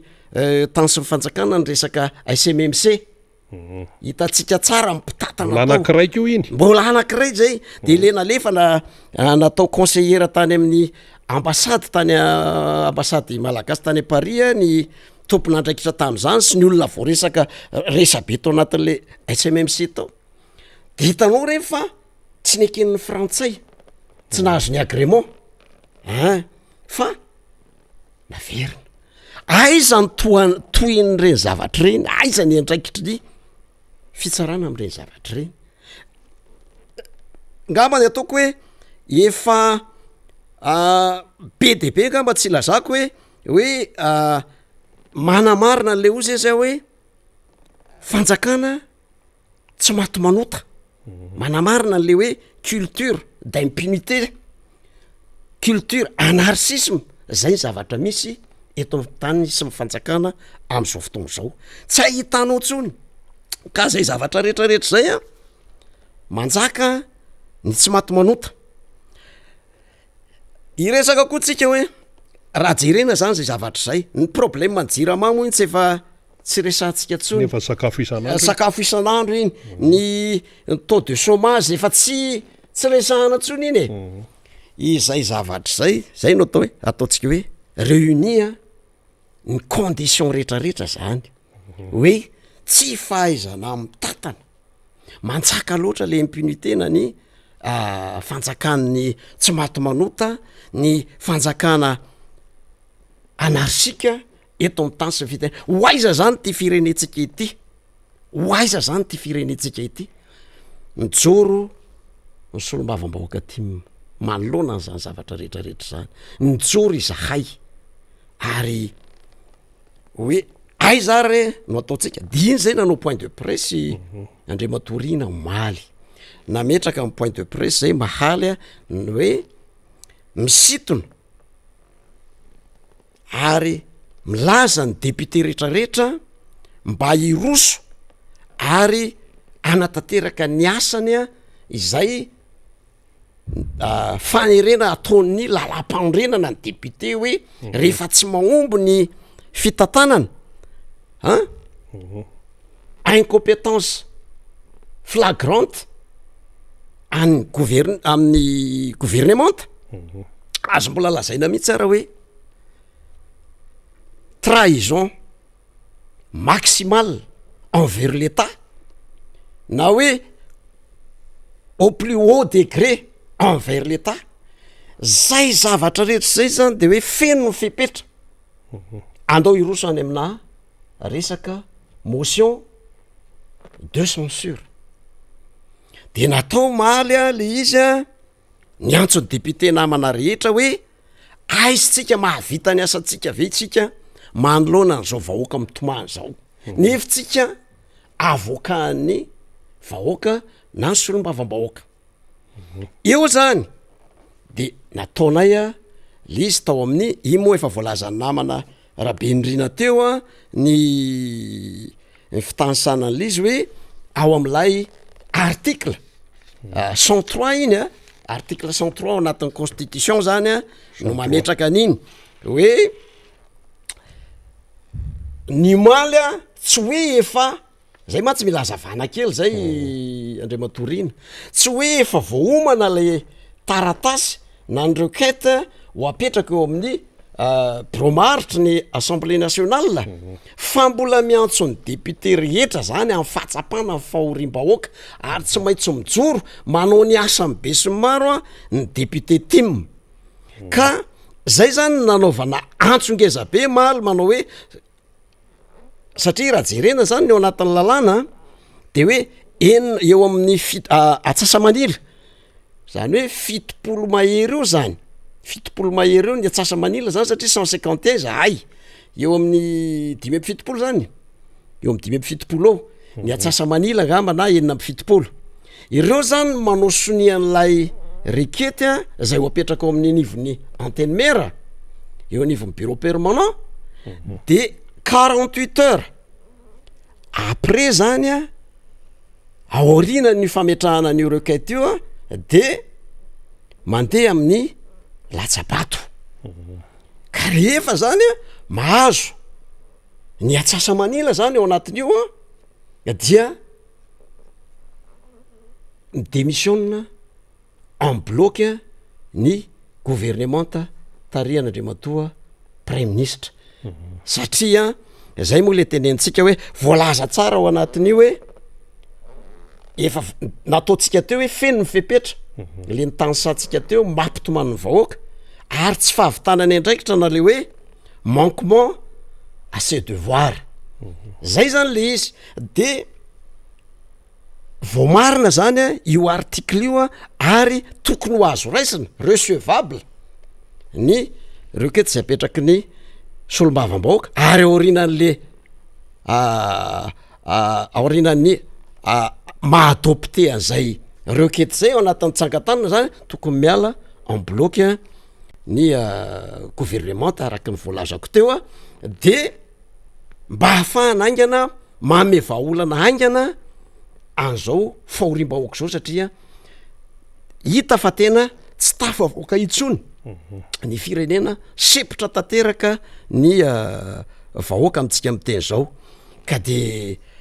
eo zany misitona anareo député namana hoe andao re aizy ianareo nyresaka nataotsika koa mbola betsaka nareo namaly ny antso taorianany maly ny antso anay hoe namanareo zay tena nisy zay be dehibe ny antso hoe namanareo zay fa zay mahatsapa amin'ny fahorim-bahoaka zay ozy izy ny namana zay moa mifampiresaka na tsy mitovy fre anazy hoe namanareo zay fa saingy tsy afa manoatra zay fa ao anatin'lay antoko zay ka tapaky ny tendanay fa namanareo zay amin'io zavatra io ary misaotra anareo ny solo ny asa mibe sy maro fa raha fikatsahana ny tompontsom-bahoaka anga mahatapatenda de zay mihitsy matsy le izy de ozy izy zay hoe tsy tokony hanao député nareo raha ohatra nareo tsy maharo ny tompontsom-bahoaka ny asana député araka ny voalazantsika tery ambony tery eo amin'ny article 60 prérogative na député zany prérogative na député mihitsy ny manao ny motion de censure azo mbola hitariny io tonga hatrany amin'ny hoe la déséance ny président de la république any amin'ny article 131 ndray lambarany lalam-pandrenana koa zay lambarany lalam-pandrenana any io zany le hoe averiko hoe azonao ataony manongana an'le fanjakana atao manara-penitra araky ny lalàna ary ny lalam-pandrenana mihitsy ny manery ny solombavam-bahoaka manara-penitra araky ny lalàna araky ny lalàna araky ny voalazan'zareo hoe azonao atao manalan'ny filohan'ny république fa misy dingana kosa tokony ho arano anatin'le izy lalàna koa ohatra me ohatra anao fotsiny hoe raha hoe haute le volazako teo le hoe haute trahison envers l'état ohatra hoe violation répétée de la constitution zay ataon'ny mpitondra fanolanana ny constitution satria garant de la constitution iaho ny député de azo ny atao zany no misaisir an'izay zavatra zay de ary misy proof daholo misy proof daholo azo ny atao no misaisir ny ny fampifanangaron'ny filoha-pirenena amin'ny maha filoha-pirenena azy sy ny asan'ny atoko ohatra zao zany zay zany any amin'ny article 49 ihany ko ao anatin'ny constitution zay le hoe empêchement définitif de ny président ny république zany hoe tsy tokony anafangaro ohatra ame ohatra tsy azo atao mihitsy reny hoe mizara vatsytsinjo anao natosika fameno anao de lokonao orange efa andresahako teto moa le hoe orangisation hoe tsy azo atao reny zany fa misy inconstitutionnalité tena tsy azo atao de tsy azo atao mihitsy de reny zavatra reny zany de fa atao hoe violation répétée de la constitution satria manafangaro zavatra reny fantokony ianao mizara le vatsytsinjo tosika fameno nefa ny lokombo ino ty volomboasary no ataonao mibana be ao anatin'le izy ohatra zay ko reo ministère maro samihafa manao ohatra tsika hoe fotodrafitrasa hoe manara-penitra ohatra hoe manao commissariat de police zao de ataonao le izy de rehefa avy eo nefa lokonao misy parti lokonao orange nefa betsaka ny loko afaka misy ny loko international zany eo anaty norme hoe rehefa administration zany de zao ny tokony ho loko resaka ministeran'ny fahasalamana zany tokony zao ny loko ao anatin'zany lokony to Tananarivo zao raha amin'ny akapobeny mialatsiny mangamanga sy mavomavo izay manana ekipa ny commune Antananarivo renivohitra hoe mangamanga sy mavomavo metramety tsy hoe fa tsy resaka hoe Ukraine fa mety fanofinjavatra fotsiny samy manany azy io fa raha vao resaka toko iny de efa misy dikany foana ny resaka zay mihitsy ka zay zany de efa mahafeno an'le fipetra le hoe haute trahison envers l'État satria afangaronao daholy ny zavatra rehetrarehetra afangaronao daholodaholy de zany zavatra zany zany efa azotsika hidirana any am'lay article 131 na idiratsika koa any amin'ny article 49 ao anatin'ny constitution ary tsika miainga amin'ny lalàna zay manome fahefana amin'ny solombavambahoaka fahefana feno tsy edikevitra na iza faly na iza tsy faly fahefana avy any vahoaka fahefana avy any vahoaka ny vahoaka mihitsy zany no manome fahefana ngeza be ny solombavambahoaka hoe azonao atao ny manao ny motion de censure ao anatin'ny rehefa tsy fahavitana zay le nyteneniko teo hoe manquement à ses devoirs lay membre du gouvernement azonao atao zay azonao atao koa manatanteraka ny article 131 mbola azo atao koa manatanteraka ny article 49 fa tsy fantako hoe mamaky an'izany ve solombavambahoaka hafa sa tsy mamaky an'izany sa mody adala de bravo sy mitetehaka fotsiny ihany hoe alefa président lasa Dubai tsika afaka mahazo 4 mandat de tsy fantako tsony moa zany Andriamatorina fa de eny zareo ny tokony hamaly an'izany izy moa zany ny tokony hamaly an'izany zavatra zany fa de ny apetrako tsara mihitsy fa de hoe miainga amin'ny lalàna foany tsika eto araka ny voalazany namana Mamirabenirina nyresaka teo aloha teo reny fa de am'izao tsika miteny zao zany de ny hoe nanao an'iny ny solombavambahoaka ambava homana ampomy eritreritra ho andreo teo TPT namana zay no fidininy vahoaka mba hialokalofana mba hitarainana amin'ny fotoana mahazo azy indrindra am'izao fotoana mampitomany azy zao noho ny anoanana misy eto amin'ny tany sy ny firenena avy azadiny fa farahidiny amin'ny firenena rehetra eto ambonin'ny tany ny firenetsika nefa hoe firenena manan-karena indrindra eto ambonin'ny tany farahidiny ridicule be zany de tsy misokatra ve masonao ary maninona ianao rehefa betsaka ny fanakianana maninona jerenao tsara fa raha jerentsika ny firenekafany vao tsy mahefa ny adidiny ianao eo amin'ny tany sy ny firenena de maninona mametra-pialana tsy mahamenatra zany aleo hidira mahavita azy samy hafa le hoe esorina sy no mametra-pialana tsy mitovy mihitsy zay tsy mitovy mihitsy zay manana ny atao hoe honnêteté anao zany a rehefa mametraka an'le hoe aleo za metra hiala moramora fa tena hita tokoa fa misy ny incompétence amin'ny fitantanako ny raharam-panjakana de miala moramora ianao tsy siny ny romoromo satria ny tantara mbola hitsara l'histoire qui nous use any orinany ka eo zany a dia misitona an'ireo député namana ny tenanay a hoe raiso ny andraikitra andao raisina ny andraikitra apetrao amin'ny toerany ny asin'ny antenimieram-pirenena apetrao amin'ny toerany ny asin'ny antenimieram-pirenena ny asina mahasolombavambahoaka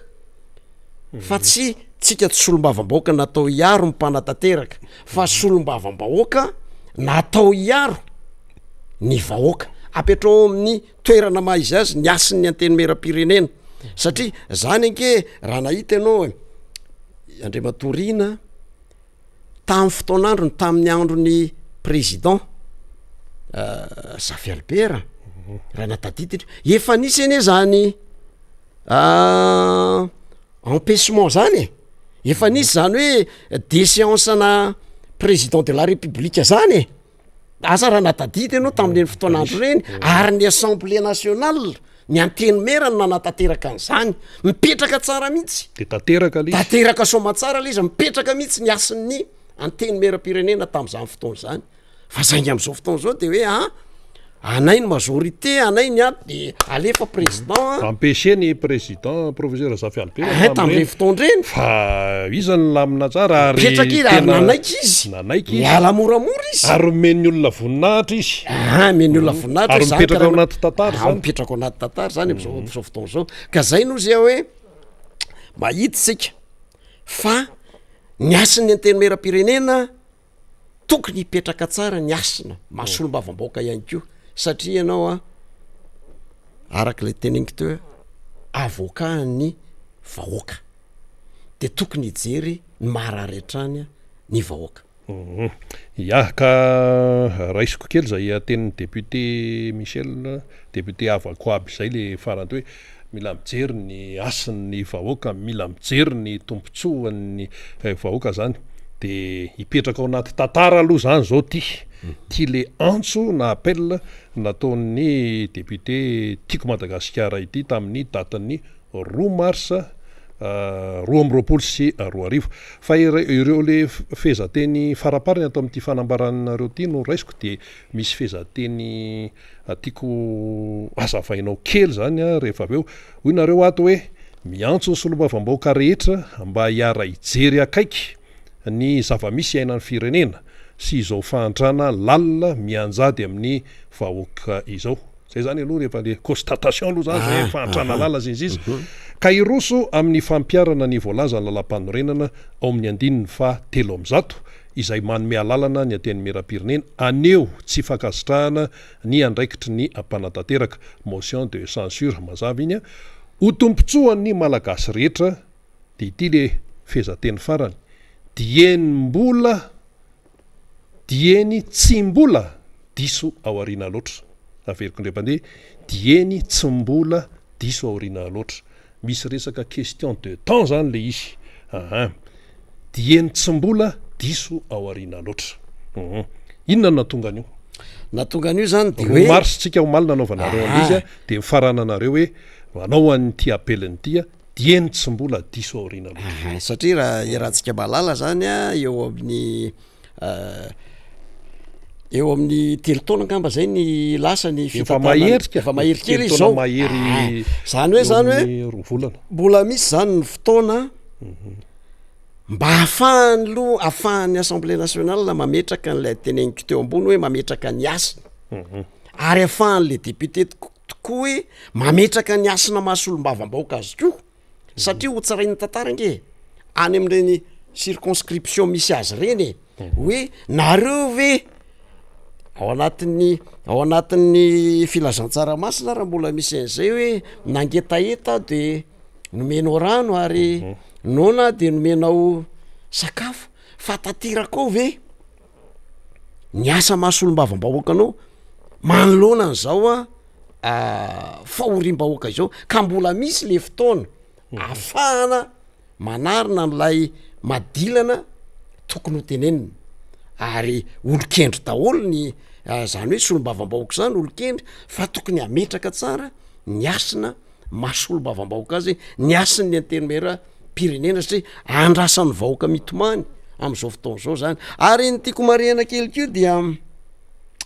andriamatorina rehefa nanao an'io moa zay maly de maneo ny mijery mifanehonkevitra any anaty réseaux sociaux izy tsika de misy de mampalahelo ihany ary mampalahelo ary io moa zany le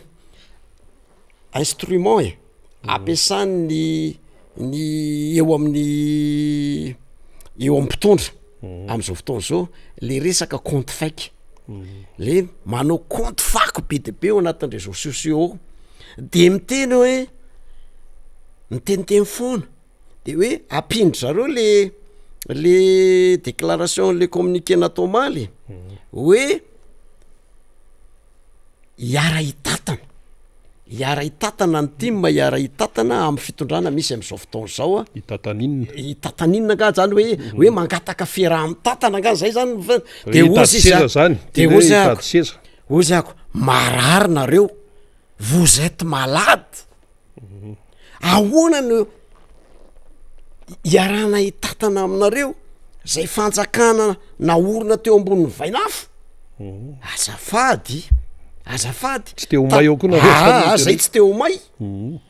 tataniny ianareo fa zao tantaranaoka itsara ary efa manomboka tsarain'ny tantara am'izao fotoana zao hoe 13 taona teo reny tsy tafarina ny firenena mitomaniny vahoaka eo amboniny tsy tafarina ny firenena efa zareo reny teny hoe zay zao no eto tamin'ny fotoanandro zay zao no eto amin'ny fitondrana zay sy ny sisa io tokoa moa de zavatratsika malala fa zareo tonao teo de manao zay daniny kibony izy iny le teneniko anao hoe culture d'impunité zay misy am'izao fotoana zao zay tiakany io zay refikany io zany tahora mandidy de omana ohatr'zany any aminay any amin'ny faritry vakina karatra reny mba sisa voalaza ao anaty constitution article 555 angamby izay hoe ohatra andray ohatra ao amin'ny faritra ny gouverneur am'izao fotoana zao sady mandidy nomana rery inona le tiana atao voalaza ao fa hoe ny député fakakevitra rehefa tsy mbola misy ny conseiller régionaux ary mbola tsisy mihitsy mbola tsisy hatram'izao noho izany nininika atao na fandanim-bola na investissement tokony atao de tokony atsona ny solombavam-bahoaka fakakevitra hoe misy projet ohatr'zao misy zavatra atao ohatr'zao ka ahoana ny hevitrareo ianao zany mbola tsy natena hoe atsirabe voalohany resaka eto tsy mbola ny antso ary zay ko mametraka fa hoe izahay tsy araka ray tsokombakomba amin'ny zavatra tsy faombiazana fa aza vo tsara jerenao anatin'le izy fiatsaram-belatsiny be de be de mipetraka amin'ny fahendrena izahay zay olom-bo fidy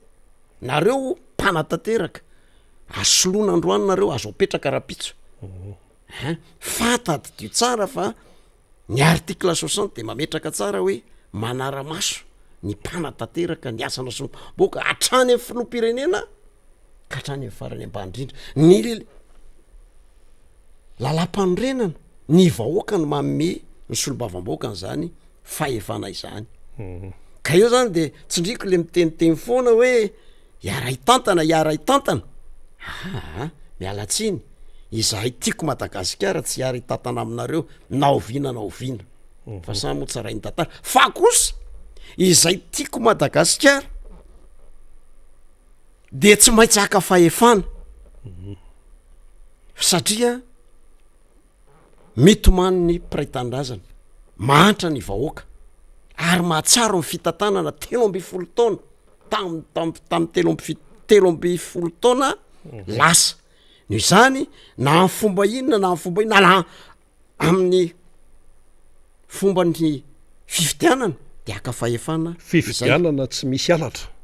fifidianana tsy misy alatra eo indrindra mantsy efa kianinay mantsy ao hoe ataovany refonta satria isaky ny 10 taona zany tokony anao ny refonte ny liste électorale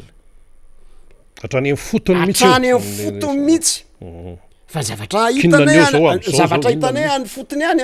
inona tokoa ny any Antsirabe any fotony any zavatra hitanao zany raha mijery ianao zany de mijery eo de alefany ny olona de mijery ny anarany eo ny olona de tsy eo de ailakilaky ny sasany ailakilaky ny filopokotany sasany izy ny sasany ohatrany hoe misy le manœuvre dilatoire zany ka za zany eto de manentana anareo avako aby indrindra tsika olom-pirenena de hoe mbola misy ny fotoana mandehana mbola misy ny mbola misy zany ny tokony isy ny refonte ara-dalàna ny liste électorale io tokony mijery an'izay tsika ary rehefa vita zany refonte zany na efa vita ny fikirakirana an'io lisy mpifidianana io de tokony hitanao le tokony avoaka ho hita amin'ny hitany besimara apay be maso zany atao eo am boropoky tany mihitsy hoe reto olona voalazy reto satria ny olona mifoky tany eny mifakahay de hoe reto no afaka miatsehatra am'lay fifidianana ka rehefa tsy ao anatin'io zany ohatra hoe 2 volana 3 volana na 4 volana meloha efa tokony mipetaka zany de rehefa tsy eo le olona tsy ao anatin'io mijery eo izy ohatran'ireny le liste ny afa-panadinany reny de afaka izy manao ny makany amin'ny le filopoky tany ary miteny hoe ny anaranay tsy ao de am'izay fotoan'zay de misy lay fijerena manokana an'zay tsy fahao ny anaran'zay zany misy cap articulé zany tokony hojerena ao anatin'zay fa le izy ao anatina boky ny fahalaina ny savasavanaio ny fahalaina na maro samihafa nokatsoka sy kirakiranaio de mahatonga an'lay olona emotra sady ny olona any ambanivohitra ke tsy manana fahafahana hijereny zany lasa manetsy izy zao de karakara tamboly izy de fa anjaran'ny filopoky tany ny tokony manetana eny fotony satria asany zany manao ka le filopoky tany ary mbola resabe satria karamany keo tsy voaray io karamany tsy voaray vola efa kely io zany mbola tsy voaray ihany misy zany soloana tapoky zany ary mampalahelo tena mampalahelo reo filopoky tany reo satria zao fireo no akaikin'ny akaiky vahoaka na ny karamandreo raha hatram'izao tsy volo tsy karama koa raha moa tampokarama za indrindra tampokarana ary tena mampalahelo reo filopoky tany reo ary normal ihany zany hoe omeo karama ampiasa nefa tsy karama azy io fa efa tambiny ka mety miteraka ihany keo farerahanao azy satria tsy maintsy mba mitady voly izy satria nona izy ka zany rehetrarehetra zany moa zany matotenenina dia fiainan'le malagasy zany fa tsy misy hoe foronina fa iverina kely aho am'ty rezaka hoe appel na antso ataony député Tim zany amin'ny hoe antso mba hoe anatanterahana ny fitsipahapitokisana ny gouvernemanta ny fanaovana motion de censure zany raha manaraka tsara ny raharam-pirenentsika dia tao anatiny izay 3 taona zay telo taona mahery nisy régime ity dia fikitihana no natao fikitihana zany hoe remaniement hafa mantsy ny remaniement de hafa ny hoe tena hoe miala daholo ny gouvernementa miala ny gouvernementa zany ty ataonareo ty hoe mitaky motion de censure mialatra amin'ny prime ministre de mirava daholo zany ny ministera sy ao ambaniny fitatana ny primature rehetra izany fa raha tsy ivona kely hoe efa nisy foana ny fikitihana ministera asy impiry zay inefatra zay indimy zay isa isatra am'le hoe le hoe manao recrutement na cerveau tadidreo nisy daholo reny nisy daholo zany reny de hoe solona zao ndray ministra ato de solona zao de sorona ato de ministra ato afindra ato de sarahana ministera de zany nisy daholo de aveo de hoe misy ministera mbola tsisy ministra efa mambolana maro amitsika miteny zao de intérim de misy ministera lehibe mbola tsy manana ministra fa mbola intérim égal fampandehanan-draharaha sy akoatran'le famindramindrana ministra sy hoe ministera mpasana zany sy hoe resaka intérim efa hitany maro hoe efa malemy zany hoe eo anivon'ny gouvernementa izany eo amin'ny de niady atrano zany ao anatiny eo de zareo ihany no mamoaka an'izy de skandale sy ny rehetrarehetra dia tonga ity ny fiantsona motion de censure zany ataony tiako Madagasikara dia tiako amafisinao zany député Michel hoe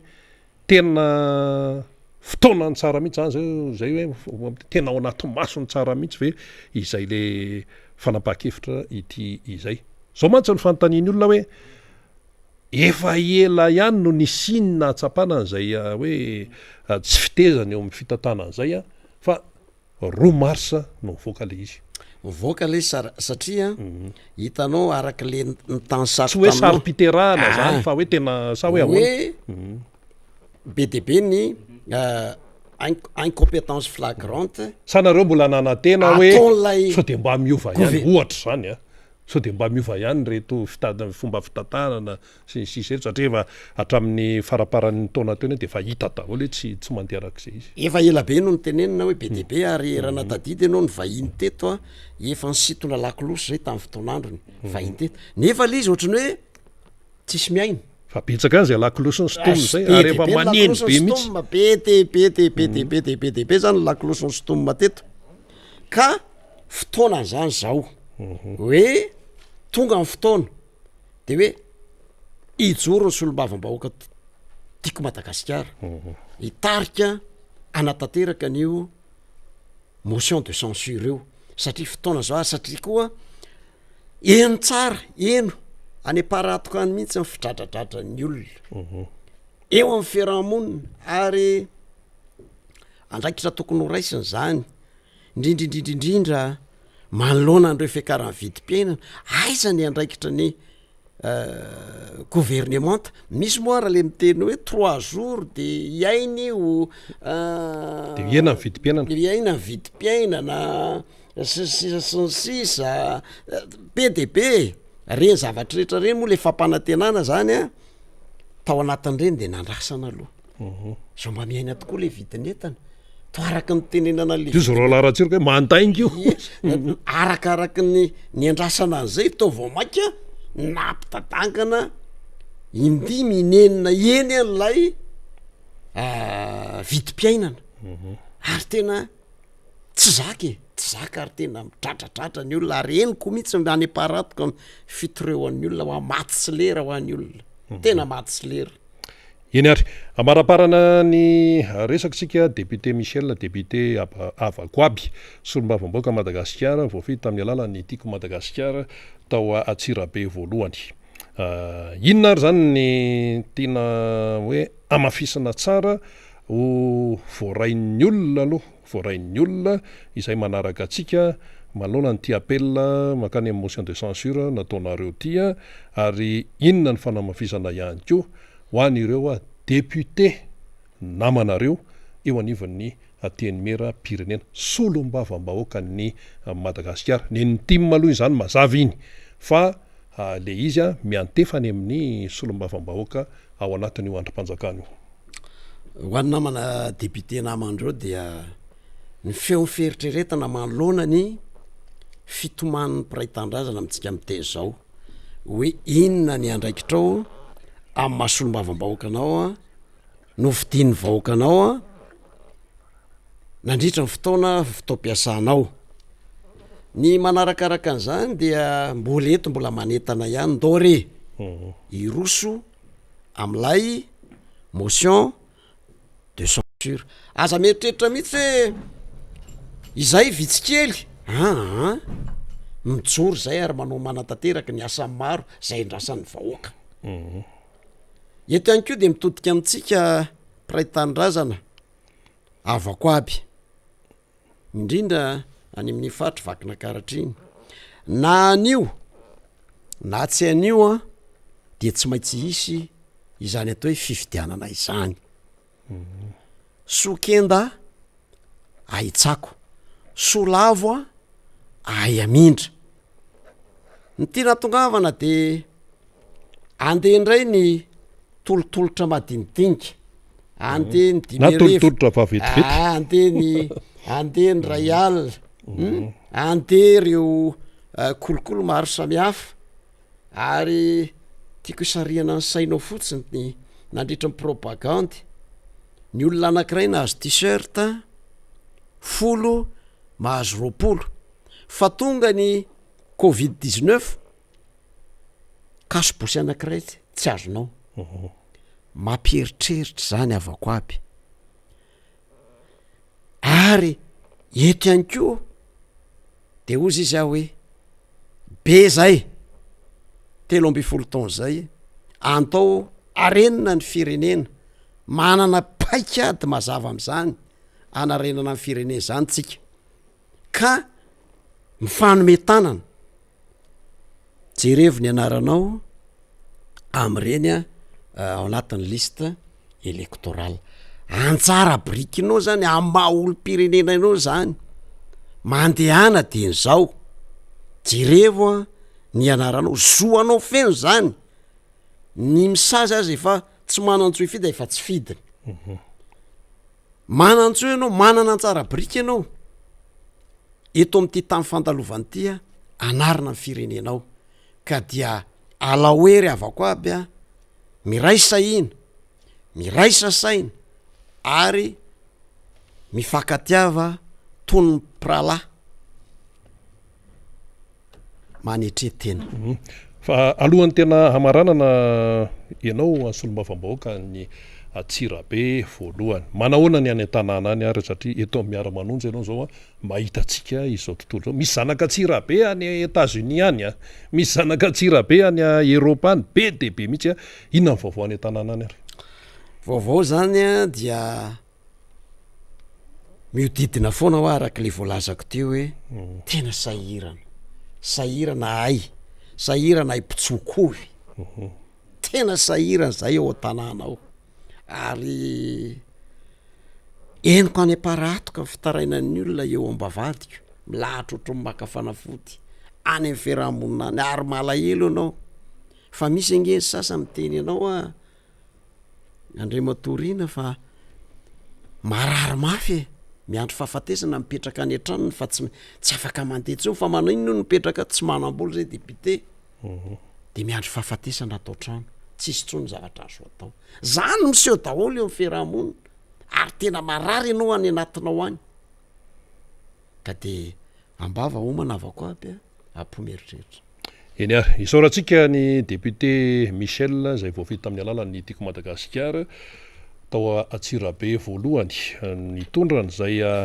faneho-kevitra sy famakafakana izay ny bantoerana moa tamin'ny ity ndray mitorak'itya ny resaka hoe motion de censure appel na antso nataony teo anivon'ny député zany tiako Madagasikara ao anivon'ny atemeram-pirenena miantefany amin'ireo député namany moa zany satria ny député no voakasika izay raharaha izay mitoy ihany ny fandarantsika miara-manonja MBS Radio Mada mbola ho avy eo indray namana faniry Rasafy Manantany anohy ny fandana satria efa misy lafikevitra nomaniny ihany koa ao fa ny mariatsika fotsiny moa zany misy ihany ny trangam-piarahamonina eto sy aroa de ny hoe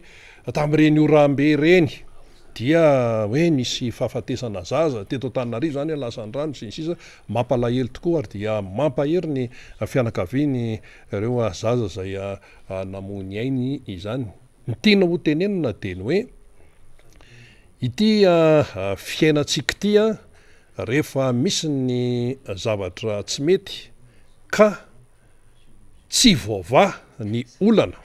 ary misy zavatra tsy mety mila vahaolana aingana de aingana rehefa tsy voava dia miteraka zava-doza ilay izy raha resaka hoe fotodrafitrasa zany tafiditra ao ny lalana tafiditra ao ny lakandrano sy ny sisa dia anisan'ny tena hoe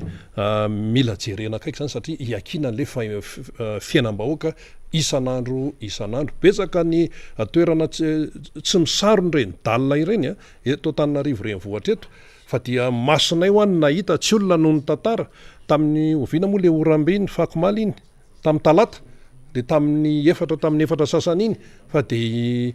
tsy taliarabe fa de latsaka tao le olona izay moa zany mba tafatsangana ihany la izy anankiray resaka tsy fandripahalemana eny amin'ny maray masa iny de anisy fitarainana tonga taty dokotera le olona dokotera namana le olona ary dia niaran'ny asan-jiolahy izany ary reo jiolahy zany dia nitondra sabatra hazo be antsy be fa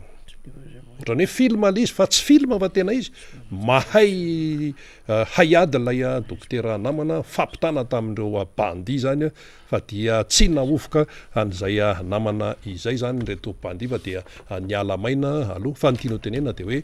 mila jerena ireny antsoina hoe point noir reny fa eny amin'ny mare masay tompoko de fa anisan'ny point noir amin'ny asan-jiolahy amin'ny resaka fandrobana moto sy ny asan-jiolahy hafa izany ka dia mandeha moa zany zay ampitaina any amin'ny mpitandro filaminana sy ny tompona andraikitra maro samihafa eny ary fa ny Rasafy Manantany efa nanomana indray ianao ary menanao avy hatrany sehatra ia de misaotra ny député Michel avako aby isika niaraka tamintsika teo mifanazavana ara teknika araty sosialy mipetrapetraka mahakasika mifandraisana andraikitry ny solombamboaka atima isika tany bira raha teo tany Tsirabe de fa niandry rovina ny député anay rovina ny député anay araka ny commentaire resahantsika ao amin'ny page Facebook eo de iny député Michel iny niakatra teo fa ny antenaitsika de mbola ho avy eto koa député José tsy hoela sady manetanareo namana maro samihafa tsika zany ny amin'ny hoe ny fandraisana anjara de iombonana ary tena mitondra an'izay hevitra mahafinaritra zay re solomavambahoaka zany mijoro ary enitsika ny teny député Michel teo hoe mitomany ny tany na verimbelona zay tsy le hoe eniko aty amin'ny aparatoko aty mihitsy ny fitaraina ny vahoaka tena goavambe mihitsy ny zany satria tsy mitemitemy foana ny zanaky ny tany ohatran'ireny tsy hoe zanak'antitra fa zanaky ny tany tena hoe avy any ambany vohatra fa il maîtrise bien ozy ny fitenena an'izay ny zavatra ambarany de hoe mitaraina ny tany reko aty aparatoko amin'ny fitaraina ny vahoaka dia zay le fandraisana andraikitry nay solomavambahoaka tiako Madagasikara ary akasitrana io député membre Benrina satria ny fanazavana netiny teo ara teknika ny amin'ny resaka forme zany tsy fond am'izay adevitra resantsika rehetra teo zay fa iresaka ny zava-misy amin'ny setrotraisam-pirenena antsika dia izany no atongavantsika zany ny amin'ny raharaha eto Madagasikara aloha zany ny vokatry ny fivoriam-be ny firenena mikambana sady alefa namana teknisiana rehefa avy eo angamba izay dia fantatsika tsara fa dia nantanteraka fivoriana zany ny Assemblée générale ny Nations Unies zay mahakasika indrindra ny amin'ny fanapahan-kevitra ho fanamelohana ny Russie ny amin'ny invasion ozy izy zareo zany na ny fanafiana any Ukraine zany de tao anatin'ny latsabato natao zay hoe iza ny manameloka iza ny tsy manameloka dia 1.7 am'zato am'ireo firenena 3.7 am'zato zany no nanameloka ny Russie zany amin'ny tranganjavatra zay ataony any Ukraine ny firenena raika 5.3 kosa dia tsy nanan-kevitra zany na ny safidy ny hoe tsy momba ny antsony any aroa na abstention mazava be zany zay abstention zay dia ovakiko amintsika hoe iza reo ny safidy tsy anio hevitra zany ao anatiny tia ady mangotraka be any Ukraine sy Russie de resako rehefa aveo hoe aiza amin'izao fotoana zao le zotran'le ady inona ny mety ho fiatraikany amin'ny zava-misy aty Madagasikara bon ny ao anatin'izay firenena 5.3 zay ara zay nanao an'le hoe abstention na tsy nanio hevitra zany dia Algérie, Angola, Arménie, Bangladesh, Bolivie, Burundi, Centrafrique, Chine, Congo, Cuba, Salvador, Équateur, Inde, Iran, Irak, Kazakhstan, Kyrgyzstan, Léopard, Mali, Madagascar, Mongolie, Mozambique, Namibie, Nicaragua, Pakistan, Sudaf, la South-Afrique, na Afrique du Sud, Soudan du Sud, Sri Lanka, Tadjikistan, Ouganda, Tanzanie, Vietnam ary Zimbabwe zany. Reo zany reo firenena zay 5.3 zany niaraka tamin'ny Madagasikara atao anatin'izay hoe nanao abstention zay zany na tsy nanao hevitra zany mahakasika ny raha ty. Ny firenena 5 samy tsipaka kosa tao anatin'izay de Belarus moa dia firenena zay mifanakaiky any Russie sy Ukraine. Russie aty ambony, Ukraine ato ambany de Belarus ato akavy amin'ny saritany zany zay de avy tamin'ny Belarus tsany no nitsofoka ho an'ny Kiev zany na ho an'ny Kharkiv ny tafika Rosiana zany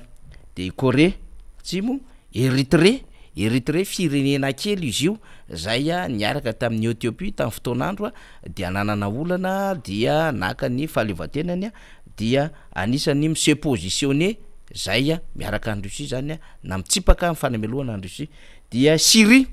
zay misy amin'ny Bashar el-Assad zay anisany fandraitsena ara-diplomatika ara-tafika any Russie zany Syrie mazava azy Russie ao anatin'le 5 reo zany.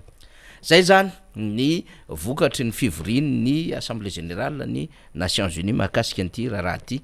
de nisy zany mba averina kely namana technicianna ny fanambarana nataon'ny secrétaire général ny Nations Unies zany Antonio Guterres zay miresaka ny zava-misy amin'ny akabeny ny amin'ny hoe raha ohatra ka iny ary ny vote zany na ny safidy zay nataon'ireo firenena dia dikan'izay dia manameloka tanteraka ny fihetsika Poutine zany ary miantso ny ampitsarana ny ady avy hatrany zany. Zay zany no nambarany tao anatin'izay fanio-kevitra vokatry ny résolution ny assemblée générale zay mana-tantara mihitsy ty assemblée générale angeza-be ity. Fa raha iverenantsika le izy zany de misy fizarana ohatran'izao zany ao anatin' reto firenena reto. I Jair Bolsonaro zany Brésil tamin'ny alalan'ny filohany dia nanao an'le tsy fomba anaty sy ny aroa zany am'izao raharaha izao. Atombotsika any satria manana fifandraisana am'le banky ombonana zany am'le BRICS zany Brésil, Russia, India, Chine ary Afrique du Sud zany zay ma BRICS zany. Fa na de fa niteny ary Brésil tamin'ny alalan'ny Jair Bolsonaro hoe izahay dia tsy momba ny aty sy ny aroa fa mitaky ny filaminana anatin'izao raharaha izao dia tany amin'ny voty Brésil dia nanameloka any Russie indray zany. Fa reo firenena hafa zany Inde,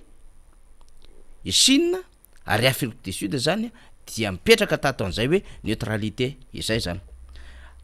Zay zany misy zavatra goavana be zay eo amin'ny lafiny firenena samy firenena ao anatin'ny raharaha ohatra zao. Fa am'ireo firenena kely zay tao anatin'ny firaisana sovietika taloha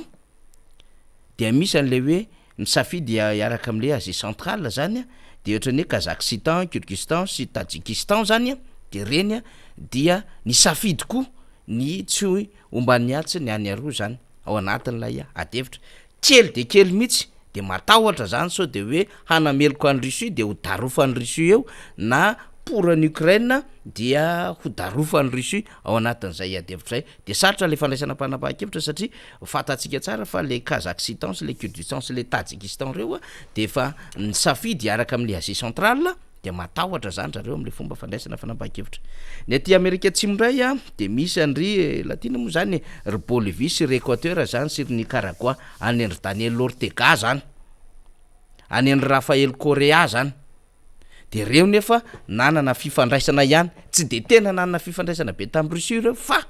sorena tamin'ny fihetsiky Amerika sy mifiretsika reto Europeana reto de automatika niaraka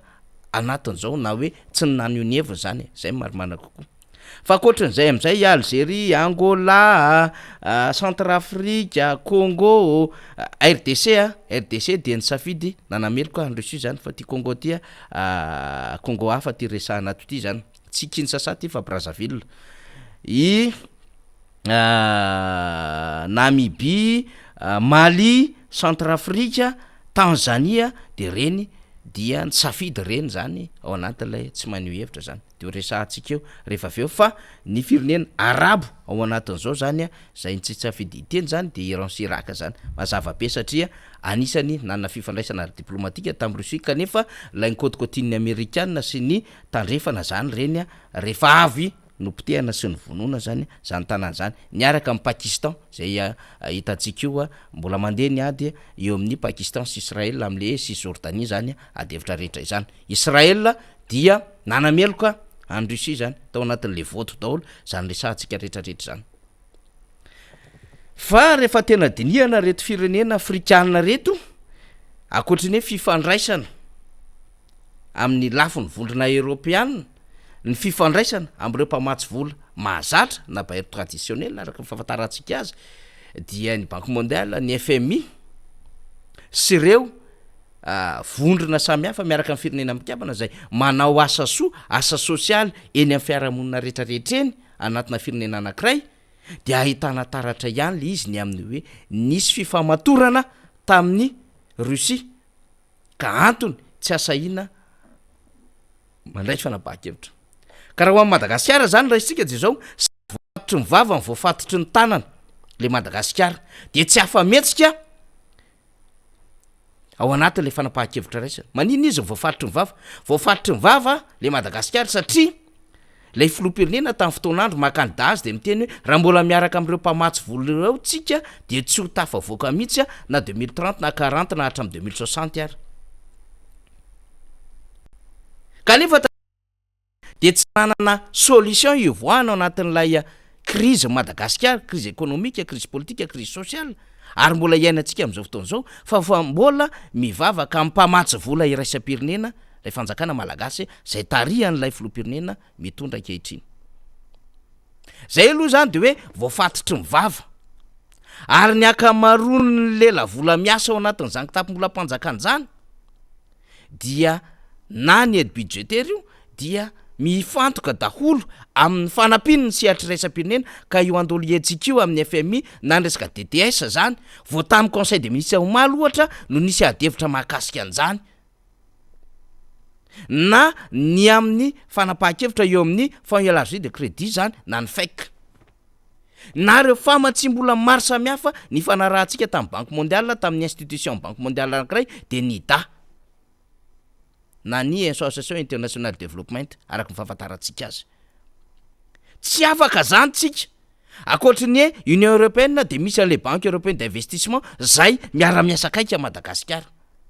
satria ny fiainantsika rehetrarehetra ny karama mampiasa-panjakana ny fampandehanana ny raha ato anatiny ny fotodrafitrasa rehetrarehetra ny déplacement sy ny projet na hatramina karatany na hatramina etsika rehetrarehetra amin'ny maha-olona de ekinantsika aloha amin'ny sehatra iraisam-pirenena am'reto bailleur traditionnel ireto donc voafatitry mivavitsika de tsy samamerina fahadisoana fandroantsony le filoha Iany Rajoelina de tsy afaka miteny am'le hoe momba any Ukraine zay fa voafatitry ny tanana ihany koa satria vao tamin'ny volana febroary teo ny ministry ny défense fiarovam-pirenena no nanao siny fiaraha-piara-miasa tamin'ny fanjakana Rosiana eo amin'ny lafin'ny fiarovana zany ary voatsela akory zay ny fahita lavitra lehibe tany ampitan-dranomasina tany de namoaka fanadiadiana fa anisan'ny tafiditra ao anatin'ny tiraraha Wagner ity Madagasikara de rehefa mijery an'reto firenena ato reto Mali, Centrafrique, Sud-Afrique, South Africa na Afrique du Sud marimarina kokoa Madagasikara, Congo de voaresaka ao anatin'izany raha zany avokoa reo olo reo amin'ny alalan'ireo grande mine am'ireo firenena ireo de amin'ny lafiny ray zany sady sahirantsika ho ato amin'ny avia ny sahirantsika ho ato amin'ny havanana de ny fahendrena dia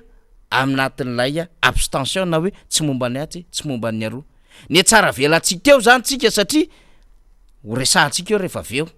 ay ty Madagasikara ty milavilefy na le fitondrana fa firenena keliery le Madagasikara fa be taimbava eo amin'ny sehatra iraisam-pirenena amin'ny alalan'le fihetsika atao amin'le fitondrana zany resahantsika izany ka raha nandray any fanapahan-kevitra iny zany Madagasikara de fantatsika fa ifamatorany reo rehetrarehetra reo ary vao tamin'ny maraina averiko tsara nisy fanadiadiana nataon'ny solitena ny RFI eto Madagasikara tamin'ny alalan'ny Ramatoa Sarateto ny resaka ny situation Madagasikara momba ny audit nataon'ny Cour des comptes ny gestion Covid-19 2020 fa diso fanantenana amin'ny PTF amin'ny resaka irrégularité diso fanantenana amin'ny PTF amin'ny resaka fanomezana tsenam-barim-panjakana sy ny resaka fikirakirana ny texte amin'ny famoahana an'ireo vola zany de ozy ry zareo mazava be mihitsiny ny fanazavana nentin'ilay mpanao gazety ny amin'ny hoe tsisy décaissement atoato ijery any zahay ny amin'ny fitsinjovana amin'ny maha-olona aide humanitaire fa mandinika kosa zay ny amin'ny fivoarany rara ary tsy jambo zahay nous ne sommes pas dupes manoloana ny zava-misy eto Madagasikara fa haka fanapahan-kevitra mifanandrify an'izay tapabolana taoriana n'ilay auditiny Cour des comptes zany ara-diplomatika ihany koa rehefa namoaka ny prime ministre fa ho neutre Madagasikara amin'ny adiny Russie sy Ukraine na de nangataka ary nanao loboinina ny frantsay ny États-Unis ny Allemagne sy ny sisa hoe manamelonareo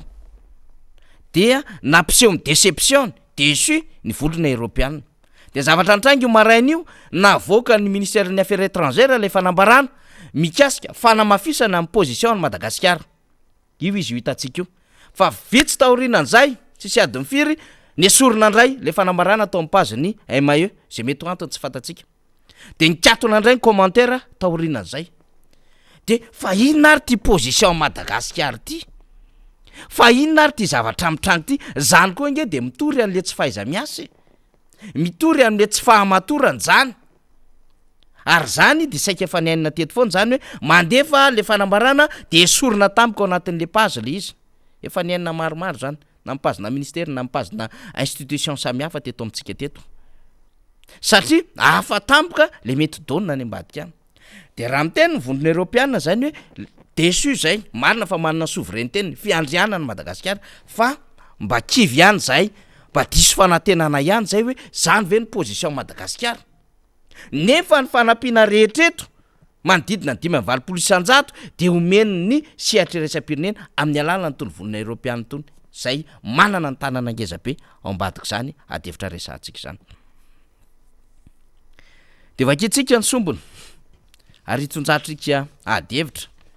satria am'ty vaovao zay navoaka ny teo nivon'ny MAET amin'ny alalan'ny communiqué de la République de Madagascar ozy izy sur la situation en Ukraine de miresaka lafinjavatra maro am'le tena fahafantarana sy le fahitana am'le zavamisy ataon'le fitondrana am'izao fotoana zao tsy diratsika ny fanazavana voalohany ny hoe ny antom-pijoroany ny firenena mikambana sy le amampikambana ny Madagasikara ao anatin'izany firenena mikambana zany zay nambarany fa misy ny droit international amin'ny acte constitutif ny Union africaine zany iny avelatsika iny fa midina am'izay tsika ny hoe Madagasikara ozy izy dia miantso na miteny na anisany manandratra amin'ny alalany tranganjavatra sy amin'ny alalan'ireo fitaovana rehetrarehetra isiny ny fandripahalemana amin'ny lafiny samihafa de zany indrindra no tsy omban'ny atsy na ny aroa ao anatin'ny fanajana ny valeur ancestrale ny fihavanana eno tsara veriko vakina lisa dans le respect de notre valeur ancestrale du fihavanana fatany ihany zany fantatry ty fitondram-panjakany ty ihany kay fa misy valeur ancestrale eto fihavanana sotoaviny zany de rehefa mandinika zavatra maro be tsika miaina amin'ny fiaina amin'ny firenena am'izao fotoana zao ny fahampite amin'ny firenena ny fanagadrahan'olo le tsy seroa ny fanenjehan'olo le tsy seroa ny tsy fanajana lalàna de ozy tsika hoe hay misy satsisy le fihavanana ary mpitondra raha izay faharoa afin que la zone de l'océan Indien ozy izy demeure une zone de paix et de stabilité mba hahafahana zany mametraka tsara ny faritry ny ranomasina indiana ny anisan'ny faritra itsiny zay fandripahalemana sy filaminan'izay tazomitsika iny resaka fihavanana iny filaitsika iny rehefa aveo de resahany am'izay ny ato anatin'ilay adevitra faharoa de hoe manoloana ny zava-misy am'izao fotoana zao Madagasikara de ny safidy ny aro am'ireo mponina sivily ary mametraka ny mahavavolombelo zany ny firaisankina zany et témoigne de sa solidarité envers les victimes et leurs proches fatany ihany kay ilaina ny solidarité amina fisina victime sy ny vahoaka tahaka zao dindrandrindra am'ireo mponina afrikana y compris izy nos compatriotes malagasy satria fiainy malagasy ihany fa ato indray zany de verenantsika akoatrin'le fihavanana de hoe ny fanajana n'izay resaka solidarité na fiombonan'izay am'ireo trangana olana am'izao fotoana zao zay firenena afrikana sy ireo mpiray tanindrazana amitsika zany de zay ny tenen'ny ato hoe miantso ny fitondram-panjakana zay zany ny fanjakana zany tsy handray fanapahan-kevitra zany zay maikamaika mba hahafahana tsara ozy izy ny tandro ny tsisiny zay hoe perte humain zay humaine sy ny conséquence humanitaire amina ady tahaka izao zany zay tsy voarefy tsy voatandrina ary tsy voahevitra ao anatin'ilay teny daholo zany incommensurable zany incommensurable zay nambarany an'izay de miteny am'izay hoe tsy momba ny antsy ny anareo Madagasikara zay nambarany tety ambony zay hoe manana ny tradition de non alignement zay moa zany ety ambony zay hoe tradition na non alignement zay zany fa iverenantsika am'izay ty le izy adevitra anankiray zao no resahany ato mbola manana asa marobe miandry azy Madagasikara ho hitantsika eo Madagasikara fait des face à de nombreux défis de inona l'izy lutte contre la pauvreté ady amin'ny fiandrana manaiky zany le fitondram-panjakana fa mahantra le firenena arak'izay resahantsika sy ny député ty matety hoe tena tangambidy ary tena ao anatin'le tena fantrana lalina Madagasikara am'izao fotoa zao pauvreté généralisée zay fomba itenenantsika azy ato amin'ny fanambarana voalohany de mazava be ny antokotiko Madagasikara raha iverenantsika le fanambarana omaly tsy mitsaha totongana faripiaina voaka malagasy ary mialalina trano fahatrana mianjady aminy ahitana taratra izany ny fiainana andavanandro mponina zay tsapa fa miantehatra ny fitserana sy nindra fony mpitondra fotsiny sisa fa tsy afaka miatrika ny tena fiariana mazava be zany de ato izy am'le fanambarana de teneny efasa amina défi maromaro izy de inona ozy izy lutte contre la pauvreté eo am'izay tsiraisam-pirenena ty fanambarana ty de mbola toy izy ny hoe ny développement du pays fampandrosoana ny firenena ino moa zany lety motivany rehetra iny rehefa mitondra sy ny hoe lutte contre la sécheresse et la famine amin'ny haitany sy ny anoanana iny le saika tsy nekeny iny hoe misy malagasy mihinana hoditra avy nanaovana kapa any atsimo ary misy ara malagasy zay mihinana voalavo anatina tokantrano fa ato izy tsy mifandray an'zay zavatra andresahany ihany ato anatin'ilay fanambarana ny atokotiko Madagasikara zany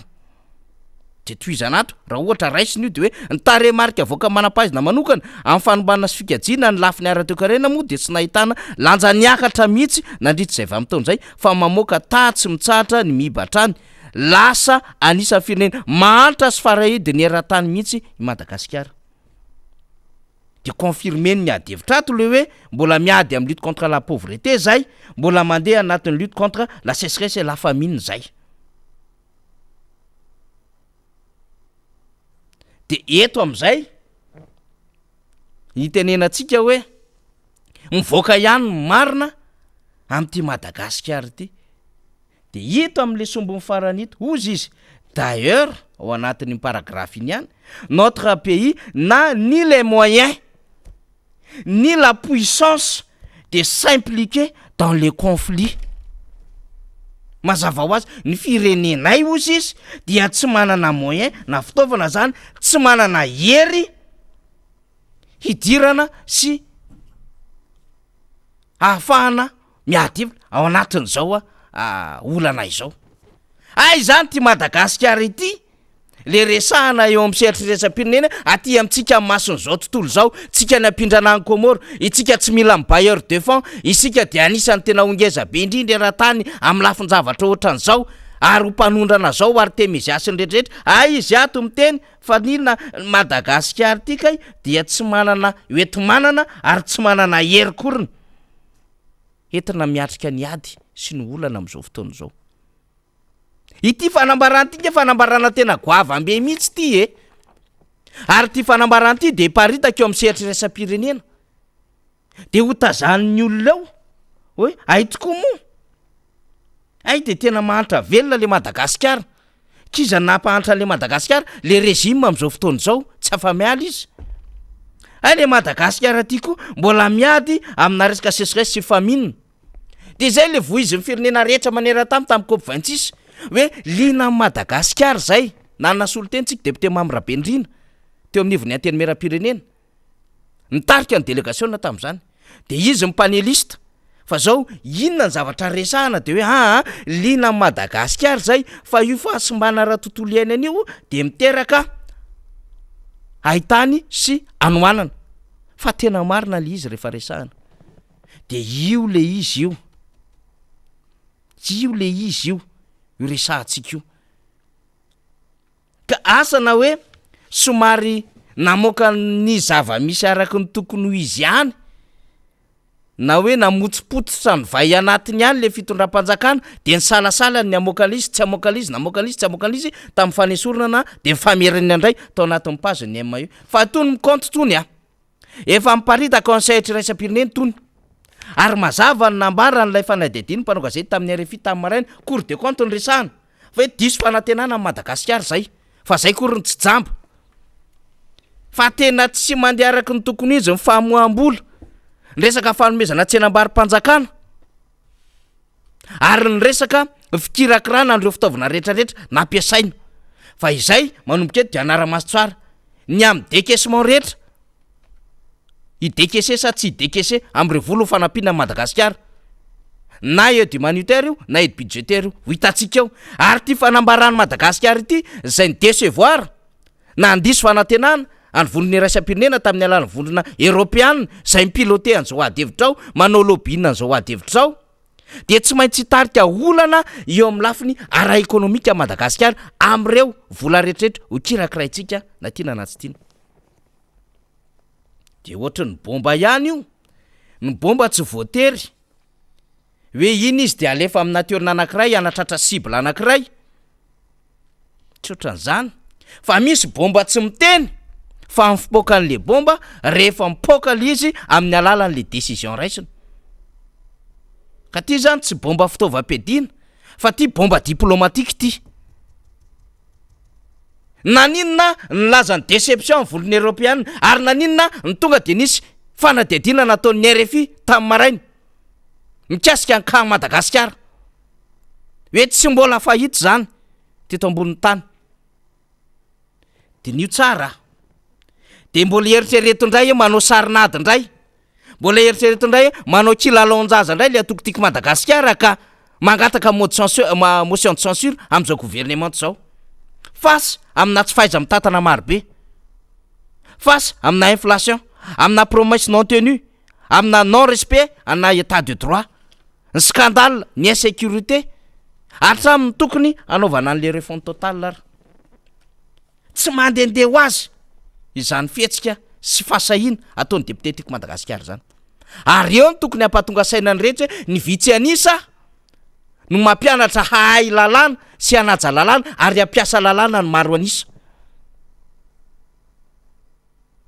ka hanova zavatra io ao anatin'izao ady hevitra resantsika zao engane mba hiveritsika le izy fa tena andray ho zava-dehibe an'izao zavatra resahany zao ny vahoaka malagasy ary zay foana le zavatra resahana eto amin'ny fandahana ary ho tsara ny fandaharantsika ary mazava ny tenin'ny député Fetra Omary raha mizafimbololona hoe ny position officielle de manaraka tsara am'izay ny ato anivon'ny MBS ny Radio Mata position officielle ny antoko zany dikan'izany zao zavatra hitantsika rehetra zao raha mitenin'ny sehatra raisam-pirenena mandeha ny vaovao eo amin'ny sehatra raisam-pirenena manameloka Madagasikara ary miteny afa-baraka misy le Madagasikara tsisy firenena milahatra Madagasikara nge samy nahazo vola daholo ny firenena rehetra fa manino ny Madagasikara tsy nahitantana an'le Covid-19 zany nge adevitra zany ary nampiasa an'le fahefana resaka lalam-panorenana nametrahana ny cour de compte nampiatra ny fahefana ny cour de compte de nahitan'io rehefa nisy ny audit de mbola nanjavainy ny fanadihadiany mpanao gazety ny RFI ny amin'ny valiteny nataony teo anivon'ny présidence zay manalasala mampisalasala sy manahirana tao anatin'ity fitantanana ny Covid-19 ty zany rehetrarehetra zany de tsy azotsika auditsity zany de io hitatsika ny olana anatin'le gouvernement brokenge le gouvernement io hitatsika ihany ko inona moa zany ny tena fanapahan-kevitra goavana am'le tena hoe manana an'le tena leadership le filoham-pirenena hitantanana an'le firenena tsy mahitsitsika moana le filoham-pirenena ny PM ministre des affaires étrangères zao no ny teny par rapport ny situation n'lay ady any Russie sy Ukraine fa le filoham-pirenena zay mandray an'le taratasy n'lay ambassadeur miasa eto amintsika lay miaro an'le intégrité nationale sy ny rehetrarehetra ary lay tena mijery le hoe taratsy le endriky le firenena tsy miteny tsy maneho hevitra fa maninona ary Kim Jong Un no miteny, maninona ary Tshisekedi no miteny, maninona ary Macron no miteny daholo ireo filoham-pirenena rehetrarehetra eo any firenena misy azy. Cyril Ramaphosa any Afrika Atsimo miteny malona zava-misy fa neto amintsika de mangina nefa manana fibabena mihitsy amin'ny lafin'ny ara-diplomatika sy amin'ny fandehanany raharaha amin'ny akapobeny. De hitantsika eo moa zany hoe ny fahatsopanantenana amin'ny langage diplomatika zay ny fomba nitenenana azy, fa hitantsika eo moa zany hoe inona no ho aterak'izay, inona ny fanapahan-kevitro raisy ny volony raisam-pirenena manoloana an'izany. De ho diso fanantenana fotsiny de angina ve ny volony raisam-pirenena mampiasa vola eto Madagasikara sa anidiny robinet ko satria tsy niombon-kevitra tany Madagasikara, zay nge masarotra an'le lalany. Ka ianao efa sady nakatsiny nakariko de irosy maty ray be hiemitra maty reny be, lafi ny ara-diplomatika io nga io kilalonjaza, zay nge nampatanjaka an'Andriamatoa Deratsiraka, zay nampatanjaka ny président Marc Ravalomanana. Mahay milalao ny sehatra iraisam-pirenena ary nametraka ho vaindohan-drarano lafi ny ara-diplomatika. Vao tamin'ny tapa-bola antsika no resaka teto hoe inona ny blocage-n'le fitondrana, tsy mahay mampiasa an'le masovoany any ivelany any. Hanao ny négociation rehetrarehetra rehefa tonga eto zao ny rivodoza na ny loza voajanahary. Maro be ireo masovo zay tokony ampiasaina. De tsy mahavita lobby inona le ambassadeur antsika any. De fanampiana eto mivondrona mivantana no raisitsika eto an-tanindrazana. Fa taloha zany mirarakopana avy any Chine, avy any Paris, avy any États-Unis, avy any vokatra le asa an'ilay masovo any Madagasikara ny ivelany any, avy any Suisse, Allemagne. Fa eto tsika tsy mba mahita hoe io any de mba misy an'le sombosombonasa nataon'le masovo, misy toerana ary mbola tsisy masovo. Fa ilainy reny. Itsika miantso an'le état de sinistre national tsika, nefa tsika tsy manokatra fiara-miasa amin'ny any ivelany. Vivim-bola ny azo tsika, io vivim-bola io indray tokony avoaka malagasy, mbola lokony orange zany tenen'ny député Michel teo, zany tena fanitsahana lalam-panorenana zany, orangisation zany. Tena fanitsahana mihitsy zany. Vao tamin'ny maraina na eny tamina onjam-pempirenena. De misaotra mihitsy amin'ny filohan'ny republika na mezany vary fa nga io le filohan'ny republika tsy anazy nge iny amin'ny vahoaka malagasy iny, volam-bahoaka, volan'ny trosaina tamin'ny sehatra raisam-pirenena nazonany reny. De mandeha manao karavany Etseroa, de misy fihetsika atao Etseroa, de tsy maintsy ny association Fity no mandeha manaraka an'izy. Ahoana zany? Fa nga tsy nenjehana vehivavy iray maty tamin'ny fotoanandro. Rehefa nisy fihetsika natao ny fanaraka ny asa sosialy Ramatoa Selinina Ratsiraka. Fa nga tsy nenjehana vadin'ny président Marc Ravalomanana rehefa mba mietsika kely ka manao asa sosialy na de amin'ny anaran'ny tenany ary lazaina fa mampifangaro ny raha-mpanjakana sy ny raha-pianakaviana. Ity zay zavatra rehetra mandeha hatramin'ny gel désinfectant tamin'ny fotoanandro ny Covid-19 2020 association Fity. Zany daholo nge zavatra nenina teto hoe misy zavatra kely atao ary association Fity, mandeha karavana association Fity. De ahoana ny fomba fandrindrana an'izany, manana privilège manokana ve le association eo amin'ny président sy amin'le fanjakana, fa nga tsisy association afaka misehatra amin'le asa. Zany nge fampifangarony zany akoatrin'le hoe ity de avy any amin'ny filohan'ny republika, fa nga ino anazy averintsika foana zany any vahoaka malagasy reny zavatra zarainy reny. Fa entiny lay olom-boafidy le sy le olom-boatendry amin'ny anaran'le filoham-pirenena de lasa mivadika propagande automatique zany. Zany daholo anie ny zavatra tsy mety tokony ambariny, ary misy texte amin'ny resaka an'izany. Ny vahoaka ihany koa mila mijoro ary mila maka position, mila mipetraka tsara, misaina tsara, mandinika tsara. Hoe mbola azo itokisana ve? Mbola azo antoka ve? Zao fitondram-panjakana zao. De mena vahaolana be da be io. Io ny concertation nationale, io ny motion de censure. Zany nge anisan'ny vahaolana zany. Maro be ny zavatra resahana. Fa rehefa tena dinianao eo amin'ny topo, politika le izy, économique, social, de tena tratrany tena tir croisé attaque combiné le fitondrana malagasy. De asa aloha mbola afaka miaina ihany nareo am'izao. Akoatry ny ady antranonareo isan'andro fa tratry ny tir croisé attaque combiné le fitondram-panjakana. De anjarantsika eo am'izay tsika rina miantso ny vaoaka malagasy hoe mandiny tsara, mandraisa ihany koa fanapahan-kevitra ho avy ny ty fireneny ty, fa raha mbola izao no itoy satria efa niaiky le fitondram-panjakana eo amin'ny sehatry raisam-pirenena mihitsy hoe inona mozy izay ni les moyens ni la puissance de s'impliquer dans le conflit. Eto fotriny zany ny tena miseho azo enjana be, mamoaka fitaovam-piadiana edivana amin'ny mpanohatra ery Analakely, mamoaka fitaovam-piadiana edivana amin'ny mpanohatra any Toliary, any Antsirabe, any Fianaratsoa, any Mahajanga. Fa kay faible kely le fitondram-panjakana, faible test io zay indrindra test ho an'ny fitondrana io, faible kely tena minime. Fa eto fotsiny tena manao tena vava be, manao fihetsiketsehana mahery vaika be sy ny sisa, manao bouclage sy ny sisa rehetrarehetra etsero. Fa rehefa tena dinihana io izy milavo lefy io. D'ailleurs notre pays n'a ni les moyens ni la puissance de s'impliquer dans le conflit. Mampalahelo rina. Ka tsy maintsy resahana zany satria ilaina ny mahafantatra an'izay mba tonga amin'ny fitenen'ny tonton Raex hoe ny tatsay ihany koa de mila mahafantatra an'ilay zava-misy na eto an-toerana na ny any ivelany ihany zany. Raha vao mipoaka ty resaka Ukraine, Russie, États-Unis, Europe ty dia ny teto Madagasikara zany de nangingina aloha. Raha antsika tsara le izy nangingina aloha.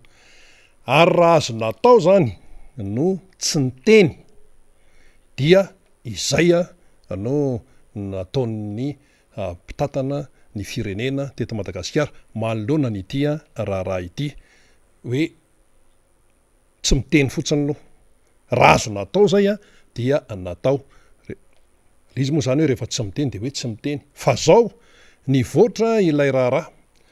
nivoatra ilay raharaha satria tsy maintsy niteny am'izay,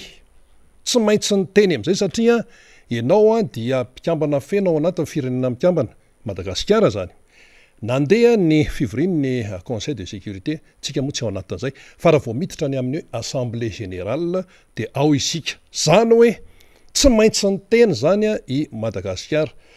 nanoloana nyity raharaha ity satria mandeha ny fivorian'ny Assemblée générale ny Nations Unies efa niresahana teto amin'ny miara-monina zay hoe isy ane ilay Assemblée générale ny Nations Unies de eo am'izay ary tsy maintsy miteny ianao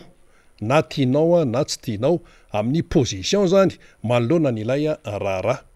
Dia tonga ny nandefa ny heviny taty amin'ny miaraka amin'ny États-Unis, Europa, resaka tamin'ny Madagasikara. De iny koa ny ambassadeur rosianina resaka tamin'ny mpitondra malagasy. Teo am'izay zany le mpitondra malagasy voatery tsy maintsy aneo hevitra. Diny efa nytenen'ny faniry teo iny hoe zay zao. De rehefa voatery tsy maintsy naneo hevitra de nanao an'ilay niny na hoe sady tsy ato no tsy ato. Sady tsy Russie no tsy mpomban'ny Ukraine zany. Dia izay lay fanapahan-kevitra zay no itenenantsika hoe voatery le fitondrana malagasy tamin'izay faneho-kevitra. Fa raha nytiny ny mpitondra malagasy dia nandray ny fanapahan-kevitra hoe tsy hiteny. Saingy tsy maintsy miteny manoloana ny fivoriana eo anivon'ny Assemblée générale na ny fivoriana tambarambe zany ny Nations Unies. De eo zany eo anelany eo. Dia izay no itenenantsika hoe ity resaka diplomatie ty, ity resaka fifandraisana amin'ny any ivelany ty dia mila fifehezana io. Ahoana moa tsika no tsosahirana manoloana an'izay raharaha izay. Ny tsika efa mipetraka firy volana, efa fotoana maro ny régime mitondra ny firenena, mbola misy firenena tsy ananantsika ambassador. de lasa reo mise en question mihitsy zany le diplomatie malagasy am'izao fotoana zao. Ary tsika moa miteny hoe nareo miara-manonja MBS Radio Madao manao fampitana foana tamin'ny fitondrany président Marc Ravalomanana, manao fampitana mihitsy zay satria le toejara misy am'izao fotoana zao dia ataotsika hoe manery mihitsy amin'ny fanaovana ny fampitana resaka diplomatie ary. Raha vao tonga teo amin'ny fitondrana ny président Marc Ravalomanana de io no anisany niazakazahany voalohany indrindra ny fametrahana ambassador any amin'ny firenena ny ivelany sy eo amin'ny sehatra iraisam-pirenena zany, tafiditra amin'izany Nations Unies, any vondrona européenne ihany koa nanana ambassador, mila ambassador koa any sy ny sisa misy dikan'izay raha vao miresaka ianao hoe relation internationale na ny fifandraisana amin'ny sehatra iraisam-pirenena. Rehefa manendry ambassador indray ny président Marc Ravalomanana tompoko tamin'ny fotoan'androny dia jerena amin'ny atsipria mihitsy hoe olona toy inona no atao ambassador Madagasikara any amin'ny firenena zao na any amin'ny firenena izatsy. Jerena daholo zany le izy satria zao misy ane malagasy avanana kokoa izy amin'ny resaka Europa ohatra. Misy zao malagasy avanana kokoa izy amin'ny resaka Maghreb ohatra. Misy malagasy avanana izy amin'ny resaka anglophone, amin'ny resaka États-Unis, sy ny sisa. Dia arakarak'izay fa ny tsika ne teto Madagasikara misy an'izany filazana hoe ataony filazana de hoe resaka hoe fandefasana ambassador solotena Madagasikara am'zao de hoe filazana fotsiny no atao de hoe jerevana eo fa nga ohatran'izany le izy. Ohatra fotsiny zao no tonga tato an-tsaina hoe tamin'ny fotoan'androny ane tamin'ny fotoana ny tantana ny président Marc Ravalomanana ny firenena malagasy dinihana tsara ane zany hoe iza no atao ambassador any amin'ny faritry Maghreb. Raha miresaka anao Maghreb tsy mitovy mihitsy zany any amin'ny toerana hafa ohatra hoe any États-Unis na ohatran'izany fa misy spécificité an'izay le toerana. Dia ny ambassadeur Vola Dieudonné Razafindralamy zao dia atao ambassadeur ny Madagasikara tany amin'ny faritry Maghreb eto Algérie fa misahana ny Maghreb satria zany Maghreb zany tsy Algérie fotsiny fa le toeram-piasana zany no tao Algérie. Dia fanetana tsara fanitsara satria misy spécialisation io resak'io fa tsy mandeha fotsiny am'izao. Iza natao ambassador any Russie, iza natao ambassador any États-Unis, iza natao ambassador any firenena mikambana, any amin'ny vondrona européenne, any France sy ny sisa. Mandeha amin'ny tena hoe mipetrapetraka tsara daholo ny fepetra zany atonga an'le olona ho ambassador zany. Ka io resaka io tsy hoe mandeha fotsiny am'izao. Fa ny antsika any de fa vola le zavatra ka tonga amin'ny tony satria ny tenena teo hoe testa io lasa resaka goavana be maneran-tany le izy de io zany Madagasikara fa tena sanganehana nanoloana n'ilay raharaha. Zao anefa rehefa niazoazo teo ampovoany teo zany Madagasikara dia hoy isika hoe inona no mety fiatraikany zany. Isy fiatraikany ve io sa tsy misy fiatraikany? Zay de miteny amina miresaka hoe fandinihana ny toedrara maneran-tany sy eto amintsika fa dia ho hitatsika eo le izy. Zay tsy hamalo ny vantana hoe misy fiatraikany io sa tsy misy fiatraikany fa zao aloha le lasantsy fiditsika kay fidina amin'inona? Ny vola ampitahana ny ariary ampitaina amin'inona? Tsy vola amerikanina, dollara, firy dollara indray ny ariary androany ampitaina amin'inona koa? Tsy euro, firy euro indray ny ariary androany jereo eny amin'ny banky eny fa eny misy vola hafa moa zany eo fa ny dollara sy ny euro tompoko no milingilingy ery ambony ery amin'ny fampitahana an'ilay ariary zany amin'ny resaka hoe cours de devise sy ny namany. Zay le izy. De ianao ve meritreritra hoe ny amerikana sy ny eropa zay manohana ny Ukraine amin'izao fotoana zao de tsy andinika ny resaka toe-karena sy ny fifandraisana asa aloha fa rehefa tena jerena l izy dia sahirana isika eo amin'ny resaka diplomasia amaraparana antsika azy de serakely ohatrinna kay androany ray baril amin'ny dollara ny ray baril zany amin'ny raha ataontsika amin'ny dollara petrôle io ohatrinna $4 ny ray baril tamin'ity androany ity teo amin'ny pétrole Brent brut mbola tsy voadio zany $117 maly izy nanafisafy teo amin'ny 110 androany izy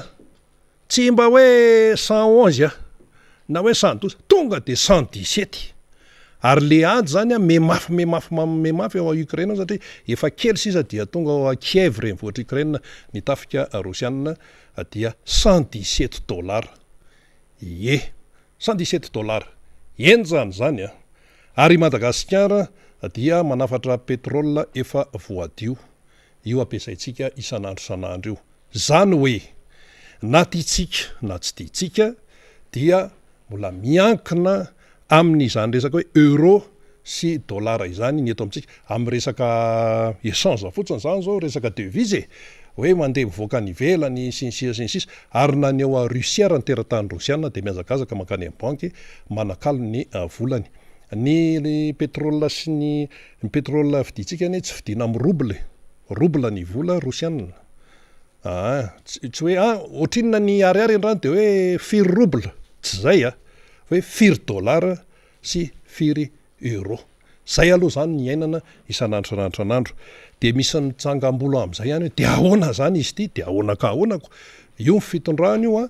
dia zareo manana ny EM zareo manana ny hoe tetika hitondrany ny firenena sisa dia ho hitatsika eo fa nen'ny taty amin'ny tiako Madagasikara aloha zany de fa nazava tamin'ny alany député fa de hoe motion de censure zay no fandehany aloha zany mizotra makany antsoavo no natao fa resahana ny fiainam-voaka malagasy vidim-piainany sosialy atoekareny fandripahalemany tsisy mandeha am'izay laoniny le fiainam-bahoaka eto Madagasikara ny fifandraisana amin'ny raisam-pirenena ihany koa de tsisy mandeha am'izay laoniny ihany koa raha tarafina amin'izao zavatra satria naninona mpiretin'ny teo anivon'ny assemblée générale hoe firenena mikambana hoe tsy maintsy miteny tsy maintsy maneho hevitra dia iny no zava-misy ambava-homana apo meritreritra tapitra ny fandarantsika tamin'ity ray mitoraka ity isaorany ianao nahatratra amin'ny farany veloma tompoko